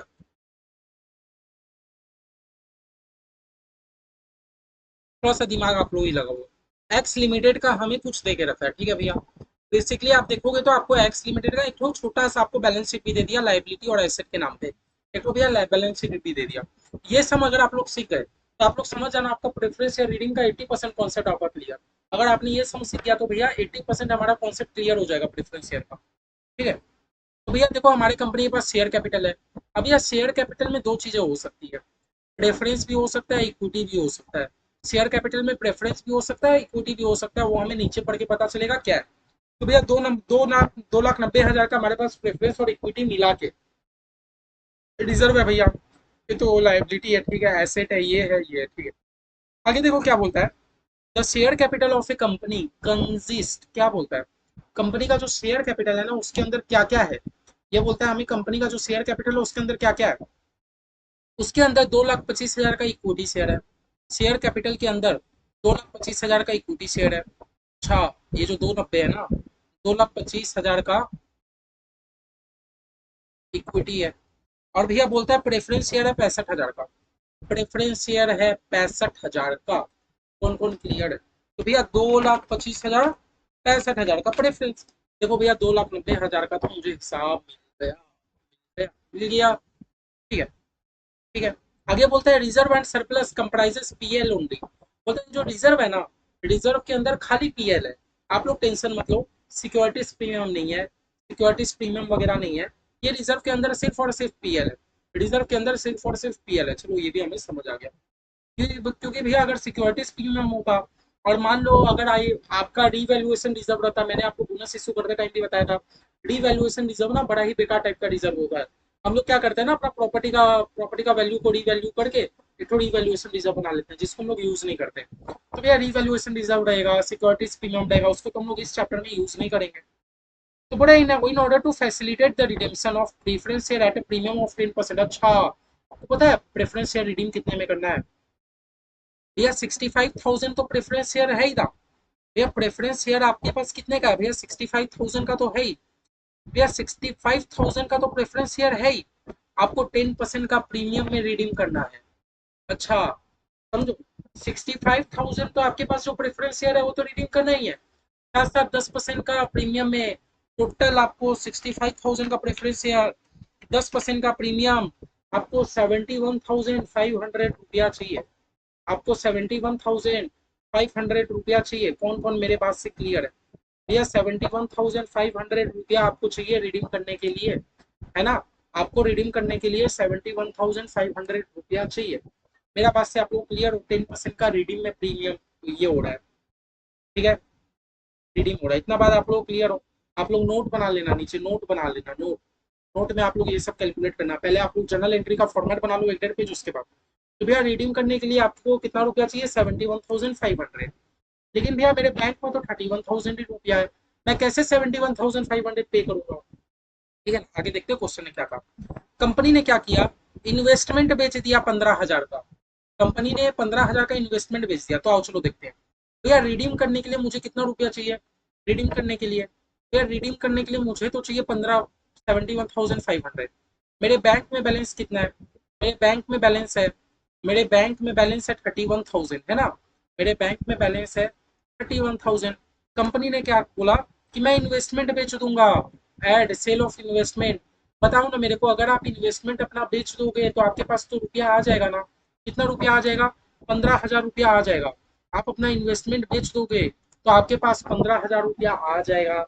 आप अगर अपना इन्वेस्टमेंट बेच दोगे तो क्या आपके पास 15,000 रुपया नहीं आ जाएगा? बताओ तो भैया, अगर आप इन्वेस्टमेंट अपना बेच दोगे तो सही में आपके पास कितना रुपया आ जाएगा? 15,000 रुपया तो आ जाएगा। 15,000 रुपया तो आ जाएगा अगर आप अपना इन्वेस्टमेंट बेच दोगे। एक मिनट। तो 15,000 रुपया तो आपको वहां से मिल जाएगा। माउस गिर गया। अगर आप अपना इन्वेस्टमेंट बेच दोगे ना तो आपको 15,000 रुपया तो वहां से आ जाएगा। ठीक है, क्वेश्चन क्वेश्चन को ध्यान दो। मेरा बस सबसे पहले ये कैलकुलेशन था। आपको 71,500 रुपया लगेगा रिडीम करने के लिए। आपके बैंक में तो मुझे 31,000 ही शो हो रहा है। कंपनी ने कहा रुको, मैं इन्वेस्टमेंट बेच दूंगा। इन्वेस्टमेंट बेच के मेरे पास 15,000 रुपया आ गया। कंपनी ने क्या कहा? कंपनी ने क्या कहा? To finance a part of redemption from company fund. पता नहीं क्या बोल रहा है, आगे बोल रहा है लिविंग। कंपनी ने बोला है कि जो कंपनी के पास फंड है, मतलब जो 31,000 का फंड है, कंपनी वो यूज कर लेगी, बट लिविंग का बैंक बैलेंस हो 12,000। अच्छा, आपको 12,000 रुपया तो बैंक बैलेंस छोड़ना ही छोड़ना है। कंपनी बोल रहा है कि पूरा रुपया को यूज मत करो, 12,000 आप बैंक बैलेंस छोड़ दो। तो बताओ ना, क्या मैं 31,000 पूरा यूज कर पाऊंगा? नहीं भैया, क्वेश्चन ने हमें कहा है 12,000 रुपया आपको छोड़ना है। दैट मीन्स आप 19,000 ही यूज कर पाओगे ना। आपके बैंक में है 31,000, लेकिन माइनस करो 12,000। क्यों? क्योंकि आपको 12,000 यूज ही नहीं कर पाओगे। क्वेश्चन ही हमसे कह रहा है कि भैया 12,000 तो आप यूज ही नहीं कर पाओगे। लिविंग का बैंक बैलेंस हो 12,000, आपके बैंक में 12,000 रुपया बचना चाहिए। तो भैया मैं बैंक बैलेंस से 19,000 यूज कर पाऊंगा। इन्वेस्टमेंट बेच के मुझे 15,000 रुपया आ जाएगा, है ना? ठीक है। और तो बताओ ना, मुझे और कितना रुपया चाहिए? मुझे कितना रुपया चाहिए? भैया 71,500 मुझे रुपया चाहिए। हाँ, 19,000 मेरे बैंक से यूज कर पाऊंगा, 15,000 रुपया मैं इन्वेस्टमेंट बेच के ले आऊंगा। भैया शॉर्ट फॉल, जो शॉर्ट फॉल पड़ रहा है, मेरे पास पता है कितना बैलेंस कम पड़ रहा है? 37,500 रुपया कम ही पड़ रहा है। 37,500 रुपया का कम पड़ रहा है। कौन कौन मेरे पास से एग्री है? सिंपल सा बात समझो भैया, रिडीम करने के लिए कितना पैसा लगेगा? भैया 65,000 का प्रेफरेंस से रिडीम करोगे, वो तो देना ही पड़ेगा। 10% का प्रीमियम देना पड़ेगा, मतलब टोटल 71,500 रुपया का जरूरत है। आपके बैंक बैलेंस में तो 19 ही है, एक्चुअली बैंक में मेरे 31 है, लेकिन क्वेश्चन ने कहा 12,000 रुपया बैंक में छोड़ देना, तो आप बैंक बैलेंस से 19 ही यूज कर पाओगे। फिर आप कुछ इन्वेस्टमेंट बेच के आपके पास 15 आ जाएगा, तब भी आपको 37,500 का शॉर्टफॉल पड़ रहा है। क्वेश्चन ने कहा टेंशन मत लो, 50 रुपया करके इक्विटी शेयर इशू कर देना। क्या कर देना? 50 रुपया ईच करके आप इक्विटी शेयर कर देना बैलेंस फंड के लिए। अच्छा, दैट मीन्स जो 37,500 शॉर्टफॉल है, इसका मैं इक्विटी शेयर इशू कर दूंगा। तो नोट टू बनाओ, कितना इक्विटी शेयर इशू करोगे, नंबर ऑफ इक्विटी शेयर, कितना इक्विटी शेयर आप इशू करोगे, number of equity share issue, है ना, कितना इक्विटी शेयर आप इशू करोगे। भैया पता है मेरे पास कितना शॉर्टफॉल पड़ रहा है? 37,500 का शॉर्टफॉल पड़ रहा है। क्वेश्चन ने कहा है एक एक 50 रुपया का इक्विटी शेयर आप इशू कर दो, एक एक 50 रुपया का इक्विटी शेयर आप इशू कर दो। तो पता है आप कितना इक्विटी शेयर इशू करोगे, कितना इक्विटी शेयर आप इशू करोगे बोलो तो। लेकिन भैया इक्विटी शेयर इशू करने से पहले चेक कर लो प्रीमियम का रुपया तो नहीं है। भैया क्वेश्चन ऊपर में बोला था कि शेयर कैपिटल में इक्विटी शेयर है 50 रुपया करके, दैट मीन्स मेरे क्वेश्चन का फेस वैल्यू भी है 50 रुपया, मैं इशू भी कर रहा हूँ 50 रुपया में, क्योंकि भैया प्रीमियम को हम लोग इंक्लूड नहीं कर सकते ना, अभी अभी देख के आए, प्रीमियम को इंक्लूड नहीं कर सकते। भैया मेरे इक्विटी शेयर का दाम भी 50 रुपया है, मैं इशू भी कर रहा हूँ 50 रुपया में, दैट मीन्स मैं सेफ हूँ। 37,500 रुपया की जरूरत है, एक एक शेयर का दाम 50 रुपया अगर होगा, तो मेरे को 750 इक्विटी शेयर इशू करना होगा।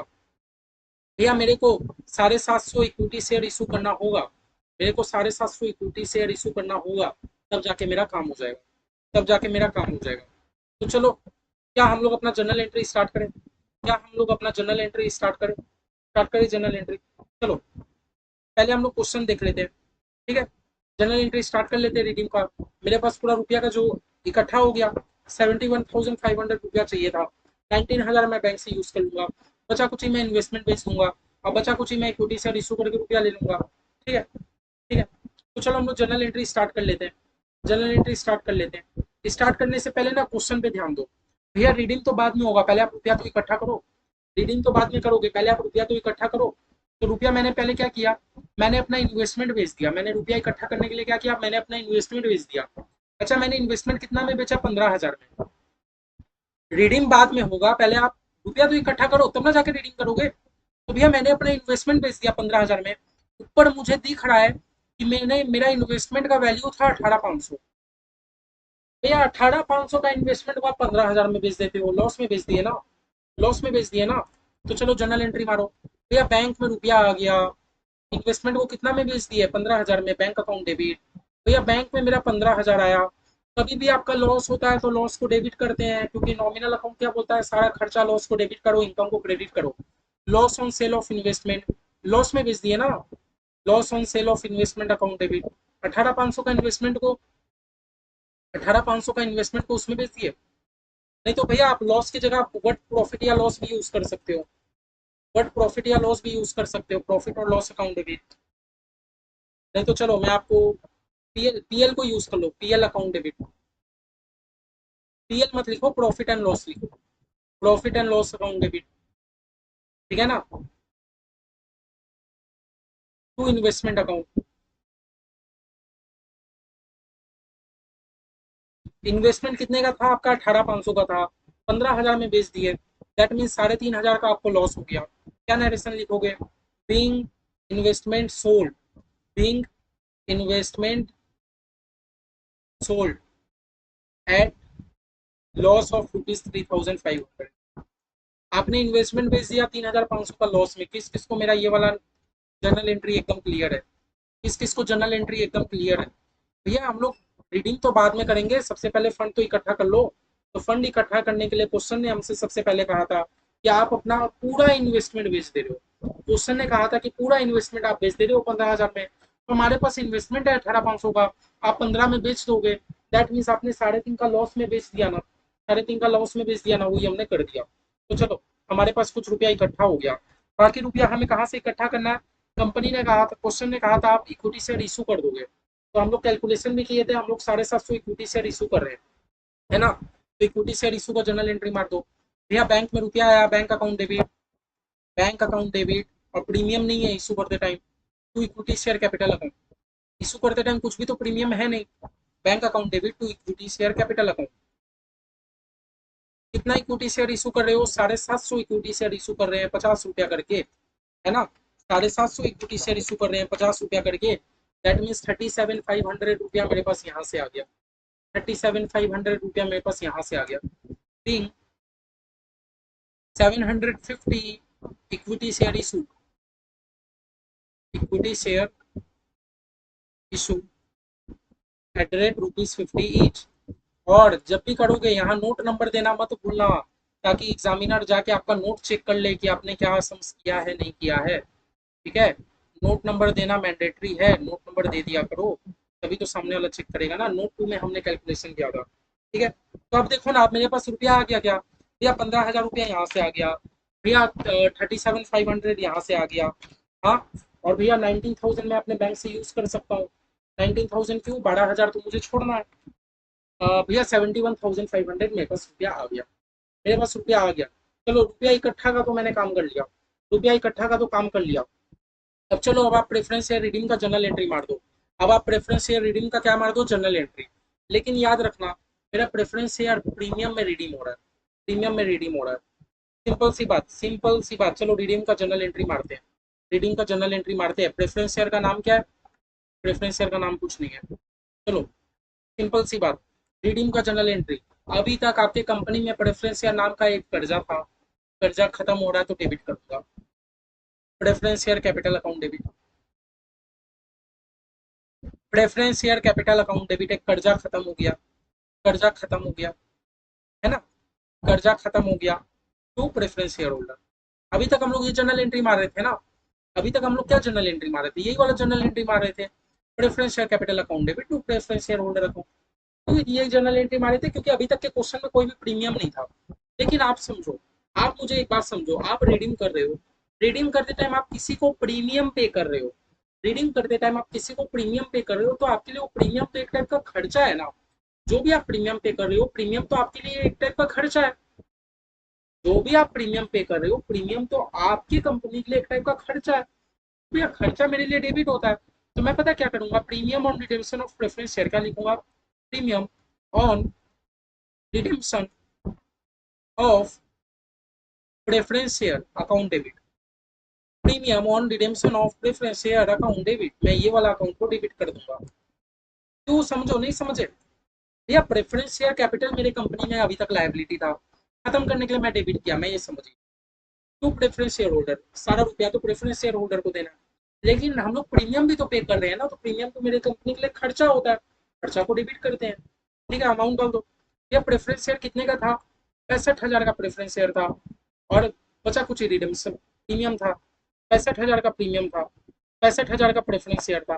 प्रेफरेंस शेयर कितने का था? 65,000 का। प्रीमियम आप कितना देते हो? 10% देते हो। 65,000 का 10% कितना होता है? 6,500 रुपया। तो टोटल 71,500 आपको प्रेफरेंस शेयर होल्डर को पेमेंट करना है ना। 71,500 बस लिख दो। बीइंग प्रेफरेंस शेयर रिडीम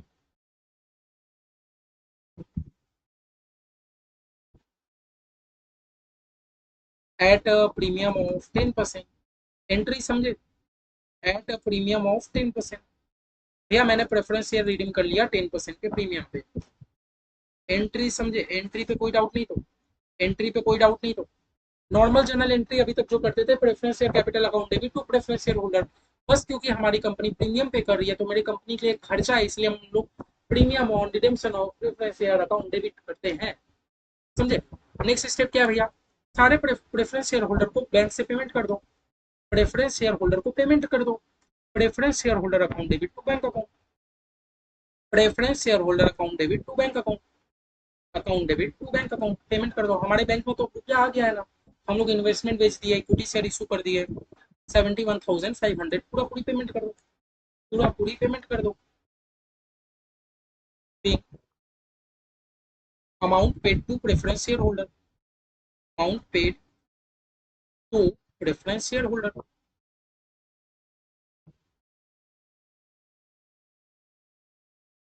ठीक है, हमने पेमेंट भी कर दिया, हमने भैया पेमेंट भी कर दिया। अब आगे कुछ करना है क्या?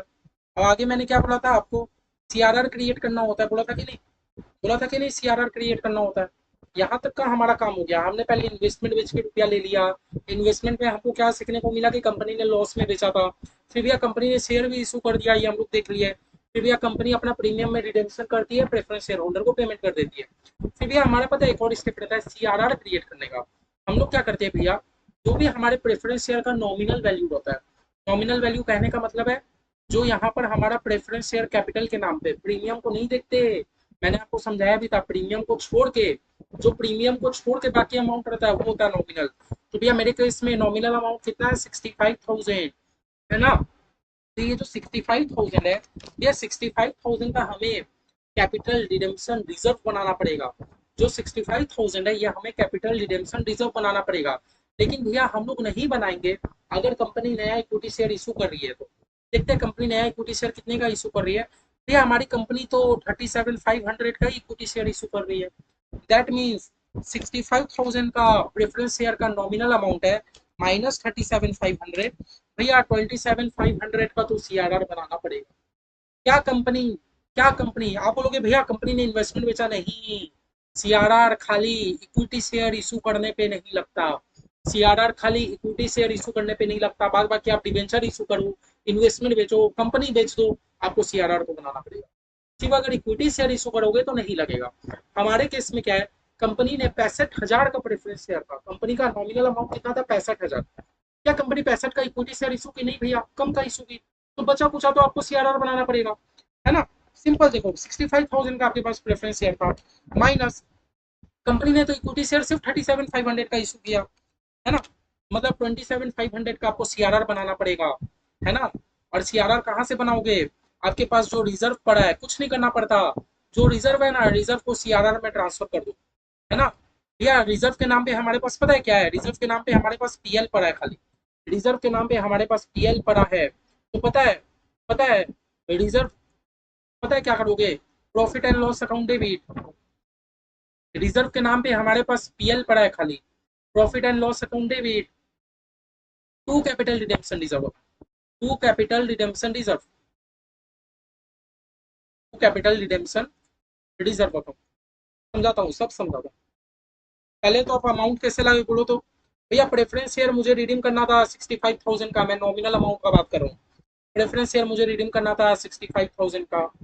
लेकिन इक्विटी शेयर इशू करके पता है कितना रुपया आया, 37,500। 37,500 भैया जो बचा कुछ 27,500 रुपया है, जो मेरा 27,500 रुपया है, उसका तो मुझे क्या बनाना पड़ेगा, सीआरआर बनाना पड़ेगा। सीआरआर बनाना पड़ेगा, बीइंग सीआरआर कैपिटल रिडेम, मैं शॉर्ट फॉर्म यूज कर रहा हूँ, being CRR created, that means capital redemption reserve account created. भैया मैंने सीआरआर क्रिएट कर दिया, इतना समझ आया।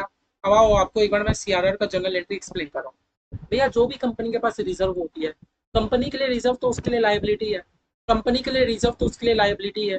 तो मैं एक तरीके से लाइबिलिटी को कम कर दिया और एक नया लाइबिलिटी क्रिएट कर दिया सीआरआर के लिए। बस कुछ नहीं है, एक रिजर्व से दूसरा रिजर्व में बस ट्रांसफर करना है, एक फॉर्मेलिटी है।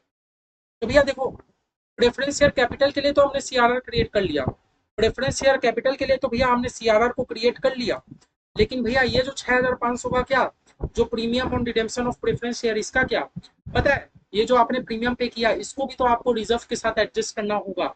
ये जो आपने प्रीमियम पे किया, इसको भी तो आपको अपने रिजर्व के साथ एडजस्ट करना होगा। इसको भी तो आपको अपने रिजर्व के साथ एडजस्ट करना होगा। हालांकि याद रखना, ये जो प्रीमियम है, इसको हम लोग सिक्योरिटीज प्रीमियम के साथ एडजस्ट नहीं कर सकते, सिक्योरिटी प्रीमियम के साथ एडजस्ट नहीं कर सकते। तो भैया इसको एडजस्ट कर दो। अभी तक ये आपका खर्चा डेबिट में आ रहा है, खर्चा को क्रेडिट कर दो। खर्चा आपका डेबिट में आ रहा है ना, तो आप कर दो to premium on redemption of preference share, to premium on redemption of preference share. ये खर्चा उस टाइम डेबिट में था, अब मैंने क्रेडिट कर दिया। अगर मैंने क्रेडिट कर दिया तो खर्चा खत्म। अब भैया किससे एडजस्ट करोगे, हमारे कंपनी के पास एक ही रिजर्व है, प्रॉफिट एंड लॉस अकाउंट, उससे एडजस्ट कर दो, है ना। हमारे कंपनी के पास एक ही रिजर्व है, प्रॉफिट एंड लॉस अकाउंट का, उसके साथ एडजस्ट कर दो 6,500।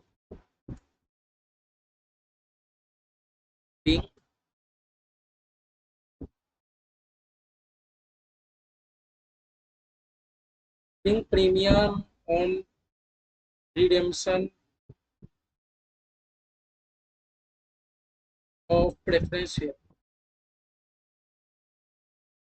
Adjusted with reserve, adjusted with reserve, किस किस को ये एंट्री भी क्लियर हो गया। बस कुछ नहीं, लास्ट में आपको दो चीजें करनी होती है। एक तो आपको सीआरआर बनाना होता है, एक तो आपका सम्स खत्म, एक तो आपको क्या करना होता है, सीआरआर बनाना होता है। एंड नेक्स्ट चीज, आप जो भी प्रीमियम पे किए, आप जो भी प्रीमियम पे किए आपको उसके रिजर्व के साथ एडजस्ट करना होता है। समझ गए। एक तो हमने सीआरआर बनाया, तो देखो क्वेश्चन को शुरू से देखे, पहले हम लोगों ने इन्वेस्टमेंट बेचा, फिर हम लोगों ने इक्विटी शेयर इशू किया, प्रेफरेंस शेयर को रिडीम किया, बैंक में उनके पेमेंट कर दिया। अब जो प्रेफरेंस शेयर का नॉमिनल अकाउंट है, नॉमिनल अमाउंट है, उसका सीआरआर क्रिएट कर दिया। भैया बचा कुछ का इसलिए नहीं क्रिएट किया क्योंकि बचा कुछ इक्विटी शेयर इशू करके रुपया आया है तो नहीं करेंगे। और भैया लास्ट में जो मैंने प्रीमियम पे किया उसको रिजर्व के साथ एडजस्ट कर दिया। सिंपल है भैया, सिंपल है। ये मेरा 4 से 5 फेज में देखो कितना बड़ा हमने सम्स कंप्लीट कर लिया। और अगर इस टाइप का सम्स आपके एग्जाम में आता है, आराम से इंस्टीट्यूट आपको 8 नंबर का देगा, आराम से इंस्टीट्यूट आपको 8 नंबर का देगा। आराम से आपको इंस्टीट्यूट कितने नंबर का देगा भैया, 8 नंबर का, 8 नंबर का। देखो 6,500 रुपया पीएल के साथ एडजस्ट हो गया। और भैया हमारे सीआरआर में 27,500 पेमेंट हुआ हमारे सीआरआर में। बस जो भी एग्जामिनर है ना, आपका सिर्फ सीआरआर देख के बता देगा कि आपने सम सही किया कि गलत किया, इसी से देख के पता चल जाएगा। ठीक है, चलो तो ये बड़ा सम कंप्लीट हुआ। आई थिंक आप लोग को समझ आया, आई होप आप लोग को समझ आया। कहीं पर भी दिक्कत हो, कहीं पर भी दिक्कत हो, आराम से आप लोग कॉल कर सकते हैं।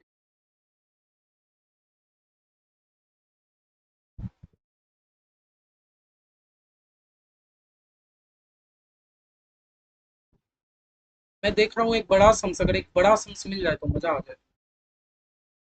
चलो 6 नंबर ही करते हैं, बड़े के चक्कर में क्यों पड़े, लाइन से चलते हैं ना, लाइन से अपन चलते हैं। चलो इलस्ट्रेशन 6, समझ आया ना कॉन्सेप्ट, समझ आया ना कॉन्सेप्ट। आगे देखो, the following are the extract from the balance sheet of ABC limited. ABC की लिमिटेड के बैलेंस शीट में कुछ दिख रहा है, क्या दिख रहा है, या शेयर कैपिटल। जब भी वर्ड शेयर कैपिटल है तो शेयर कैपिटल में इक्विटी प्रेफरेंस दोनों ही होंगे। भैया इतने इक्विटी है, फुल्ली पेड, ठीक है, 1,010% प्रेफरेंस शेयर है, 100 ईच करके, फुल्ली पेड है। याद रखना भैया, फुल्ली पेड प्रेफरेंस शेयर ही रिडीम होता है।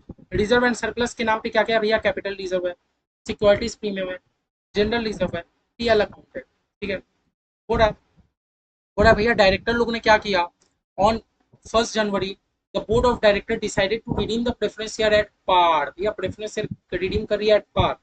ये बताओ ना कितने प्रेफरेंस शेयर रिडीम करेगी, कितने प्रेफरेंस शेयर रिडीम करेगी। भैया हमारी कंपनी में 1,000 प्रेफरेंस शेयर है, और कितने रुपए करके है बताओ तो, 100 रुपए करके है। भैया हमारे कंपनी को प्रेफरेंस शेयर रिडीम करने के लिए 1 लाख रुपए की जरूरत है, 1 लाख रुपए की जरूरत है ना।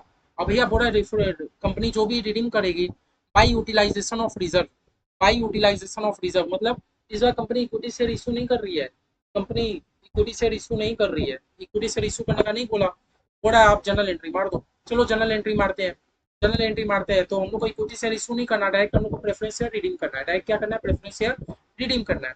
तो चलो प्रेफरेंस शेयर रिडीम करना है तो क्या करेंगे, 10% preference share capital account debit, 10% preference share capital account debit,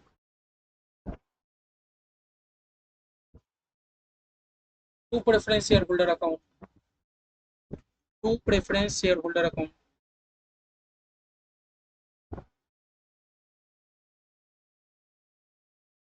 being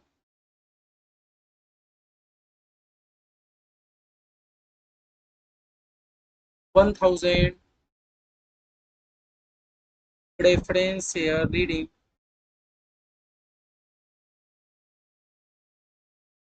eight rate ₹100 each. Company 100 रुपया करके रिडीम कर रही है, दैट मीन्स कितना, 1 लाख रुपया। और दूसरा एंट्री में क्या होगा भैया, प्रेफरेंस शेयर होल्डर को बैंक से पेमेंट कर दो, preference share holder account debit bank account, preference share holder account debit to bank account. Simple general entry हम लोगों ने सीखा, टू बैंक अकाउंट, 1 लाख रुपया। लेकिन लेकिन भैया इसके बाद हमारा एक और स्टेप होता है, बात करते हैं अमाउंट पेड। हमने अमाउंट पे कर दिया, देखो कितना easy, easy PG, easy PG चल रहा है कि नहीं। थोड़ा सी एफ एम बहुत इजी है समझने वालों के लिए, अगर आप समझ जाते हो ना, ये मतलब आपको दिल से दिल का रिश्ता है सी एफ एम, समझ जाओगे तो कितना ईजी है। लेकिन भैया एक बात बता दो, आपका प्रेफरेंस शेयर कैपिटल का नॉमिनल अमाउंट 1 लाख रुपया है। भैया 1 लाख रुपया का क्या मैंने रिडीम करते टाइम क्या मैंने शेयर इशू किया? भैया शेयर तो इशू नहीं किया। दैट मीन्स आपको अपना सीआरआर बनाना पड़ेगा। आपको अपना सीआरआर बनाना पड़ेगा। आपको क्या करना पड़ेगा? सीआरआर बनाना पड़ेगा। क्या सीआरआर बनाने के लिए भैया एक काम करते हैं, जनरल रिजर्व पीएल अकाउंट से सीआरआर बना लेते हैं। 1 लाख रुपया तो आराम से हो जाएगा। 1 लाख रुपया तो आराम से हो जाएगा। यूटिलाइज कर लो, यूटिलाइज कर लो। General reserve account debit, general reserve account debit, है ना। लास्ट में आपको सीआरआर बनाना पड़ता है। Profit and loss account debit, profit and loss account debit to capital redemption reserve account,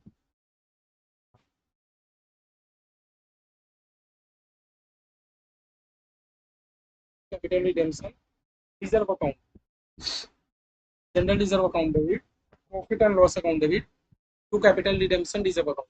ये कितने का सीआरआर बनाना है? 1 लाख रुपए का, क्योंकि मैंने कोई भी तो इक्विटी शेयर इशू नहीं किया। तो बताओ ना, मैं जनरल रिजर्व से कितना रुपया उठा लूँ? जनरल रिजर्व से कितना रुपया उठा लूँ? भैया एक काम करो, 75 जनरल रिजर्व को पूरा खाली कर दो, 75,000 बचा कुछ यहाँ से ले लो, इसके पास रुपया है ना। 75,000 इससे ले लो, 25,000 इससे ले लो, या सीआरआर। कुछ नहीं, मेरा बस ये एक रिजर्व खत्म हुआ, नया रिजर्व क्रिएट हो गया। Being CRR created. आप लोग शॉर्ट फॉर्म एकदम इग्नोर करो जितना हो सके। खत्म। कितना प्यारा सा क्वेश्चन था, क्यों ही था क्वेश्चन, ही क्यों था क्वेश्चन, ही क्यों था। ठीक है, मजा आ रहा है? मजा आ रहा है तो करने में, मजा नहीं आया तो फिर फायदा क्या करने का। कोई चीज करो तो ऐसे करो कि मजा आए।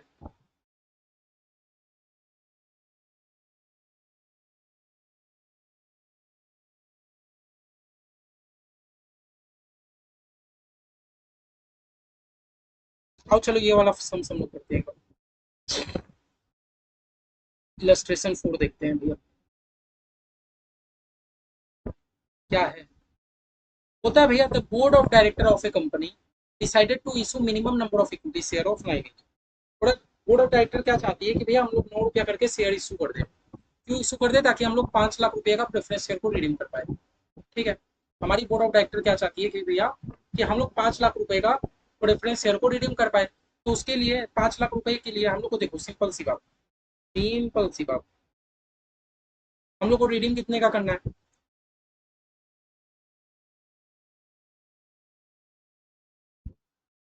हम लोग को बता दो, हम लोग को रिडीम कितने का करना है? भैया हम लोग को रिडीम करना है 5 लाख रुपए। यहाँ डायरेक्ट अमाउंट दे दिया, 5 लाख रुपए हमें रिडीम करना है। तो भैया रिडीम करने के लिए कंपनी क्या चाहती है कि हम लोग 9 रुपया करके इक्विटी शेयर इशू कर देंगे। हम लोग एक इक्विटी शेयर 9 रुपया करके इशू करेंगे। बोला maximum amount of divisible profit, जो आपके पास प्रॉफिट है कितना है पता है? 3 लाख रुपया। अच्छा भैया 5 लाख रुपया में से, 5 लाख रुपया में से आपके पास 3 लाख रुपया तो पड़ा ही है। आपके पास 3 लाख रुपया तो पड़ा ही है ना। आपके पास प्रॉफिट का 3 लाख रुपया तो पड़ा ही है, आपको 5 लाख रुपया चाहिए। भैया 3 लाख रुपया तो आपके पास प्रॉफिट का पड़ा ही है, पड़ा ही है। तो बचा आपको कितना रुपया का रिक्वायरमेंट है? आपको शॉर्टफॉल कितने का हो रहा है बताओ ना। भैया मुझे तो शॉर्टफॉल 2 लाख रुपए का हो रहा है। मुझे शॉर्टफॉल कितने का हो रहा है? 2 लाख रुपए का, है ना। तो बोला बताओ कितना शेयर कंपनी इशू करेगी सो दैट उसका section 55 not violated. Section 55 actually क्या है, यही बोलता है, यही बोलता है सेक्शन 55।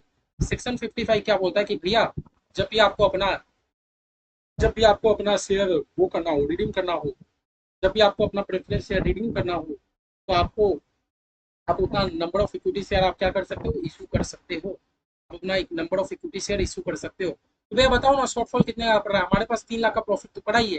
कंपनी को 2 लाख रुपया अगर कंपनी इशू कर देगी, अगर कंपनी 2 लाख का इक्विटी शेयर, पता है कितना इक्विटी शेयर इशू करेगी? भैया 5 लाख रुपए के रिडीम करना था, 3 लाख का प्रॉफिट है, कंपनी पता है कितना इक्विटी शेयर इशू करेगी? हाँ भैया 2 लाख रुपया मेरे पास कम पड़ रहा है, 2 लाख रुपया कम पड़ रहा है। एक इक्विटी शेयर का दाम 9 रुपया, है ना। 2 लाख डिवाइडेड बाई 9, या कंपनी को 22,222 इक्विटी शेयर इशू करना पड़ेगा। कंपनी को 22,222 इक्विटी शेयर इशू करना पड़ेगा। कंपनी को कितना इक्विटी शेयर इशू करना पड़ेगा? 22,222 इक्विटी शेयर इशू करना पड़ेगा। 22,222 इक्विटी शेयर इशू करना पड़ेगा। कितना इजी, कितना इजी बताओ, कुछ दिक्कत है? कुछ दिक्कत है? सिंपल सा सम भैया, ये तो एमसीक्यू है। कंपनी को रिडीम करने के लिए 5 लाख रुपया चाहिए। हमारी कंपनी के पास प्रॉफिट भी पड़ा है 3 लाख का, तो भैया कंपनी के पास शॉर्टफॉल कितने का है? 2 लाख रुपए का। कंपनी के पास शॉर्टफॉल कितने का है? 2 लाख रुपए का, है ना। और भैया 2 लाख का कंपनी क्या करेगी? इक्विटी शेयर इशू कर देगी। एक शेयर का दाम कितना रुपया? 9 रुपया का। भैया कंपनी को इतना इक्विटी शेयर तो इशू करना पड़ेगा। आगे क्या बोलता है? Also determine the number of share if the company decided in multiple of 50। मतलब कंपनी क्या चाहती है ना कि हम एक लोग को शेयर देंगे तो 50 शेयर ही देंगे, उससे कम तो नहीं देंगे। कंपनी क्या चाहती है कि भैया आप शेयर ऑफ बता दो कि अगर हम एक जन को शेयर इशू करेंगे तो 50 ही करेंगे, उससे ज्यादा नहीं करेंगे, 50 ही शेयर इशू करेंगे। तो भैया कोई बात नहीं, इस केस में if company issue share in multiple of 50, 50 मतलब समझ रहे हो कि भैया मैं तो एक अगर मैं पब्लिक को शेयर इशू करता हूँ तो मैं तो 50 शेयर ही देता हूँ। तो भैया इस केस में मैं 22 शेयर 222 शेयर तो नहीं दे पाऊंगा। तो भैया एक काम करो ना, 22 शेयर 250 शेयर दे दो, क्या दिक्कत है? तो आप 22 शेयर 250 शेयर दे दो, है ना। अगर आप एक पब्लिक को इशू करके 50 शेयर आप एक बार में इशू करते हो, तो आप 22 शेयर 250 शेयर इशू कर दो, है ना। भैया कम तो नहीं कर सकते, कम करेंगे तो मेरे डिफरेंस से रिडीम करने का अमाउंट पैसा नहीं आएगा। भैया अगर आप लोग एक शेयर एक पब्लिक को इशू करके अगर आप 50 शेयर इशू करते हो तो आप आगे बढ़ जाओ ना। आप 22,250 शेयर इशू कर दो। तो देखो 22,250 शेयर अगर मैं इशू करता हूँ डिवाइडेड बाई 50, दैट मीन्स मैं 445 लोग को शेयर इशू कर पाऊंगा। अगर मैं एक एक जन को 50 शेयर इशू करता हूँ तो मैं 445 लोग को शेयर इशू कर पाऊंगा। ये आपका एकदम एमसीक्यू था, एमसीक्यू था, कुछ नहीं था। ठीक है, चलो आज का क्लास रखते हैं। आज का क्लास मैं सोच रहा हूँ इधर ही क्लोज कर देते हैं, क्योंकि भैया हमने 6 से सम्स भी करके देख लिया, अपना एकदम थ्योरेटिकली भी स्ट्रॉन्ग कर लिया, बहुत अच्छा से प्रैक्टिस कर लिया। कल आके मिलते हैं, 3-4 सम से अपना चैप्टर खत्म। बहुत छोटा चैप्टर है, स्टोरिंग है, बस थोड़ा सा कॉन्सेप्ट आपको ध्यान में रखना है। ठीक है, एकदम जनरल एंट्री हो मतलब वो इजी है, जहाँ जनरल एंट्री हो मतलब वो हार्ड है, सिंपल सी। चलो तब मिलते हैं, बाय बाय। नेक्स्ट क्लास है, मजे से क्लास कीजिए। लाइक करना मत भूलिए, कमेंट करना मत भूलिए, ठीक है, और टेस्ट देना ना भूलिए। ओके, कुछ भी डाउट हो कॉल करना, मैसेज करना। Bye bye.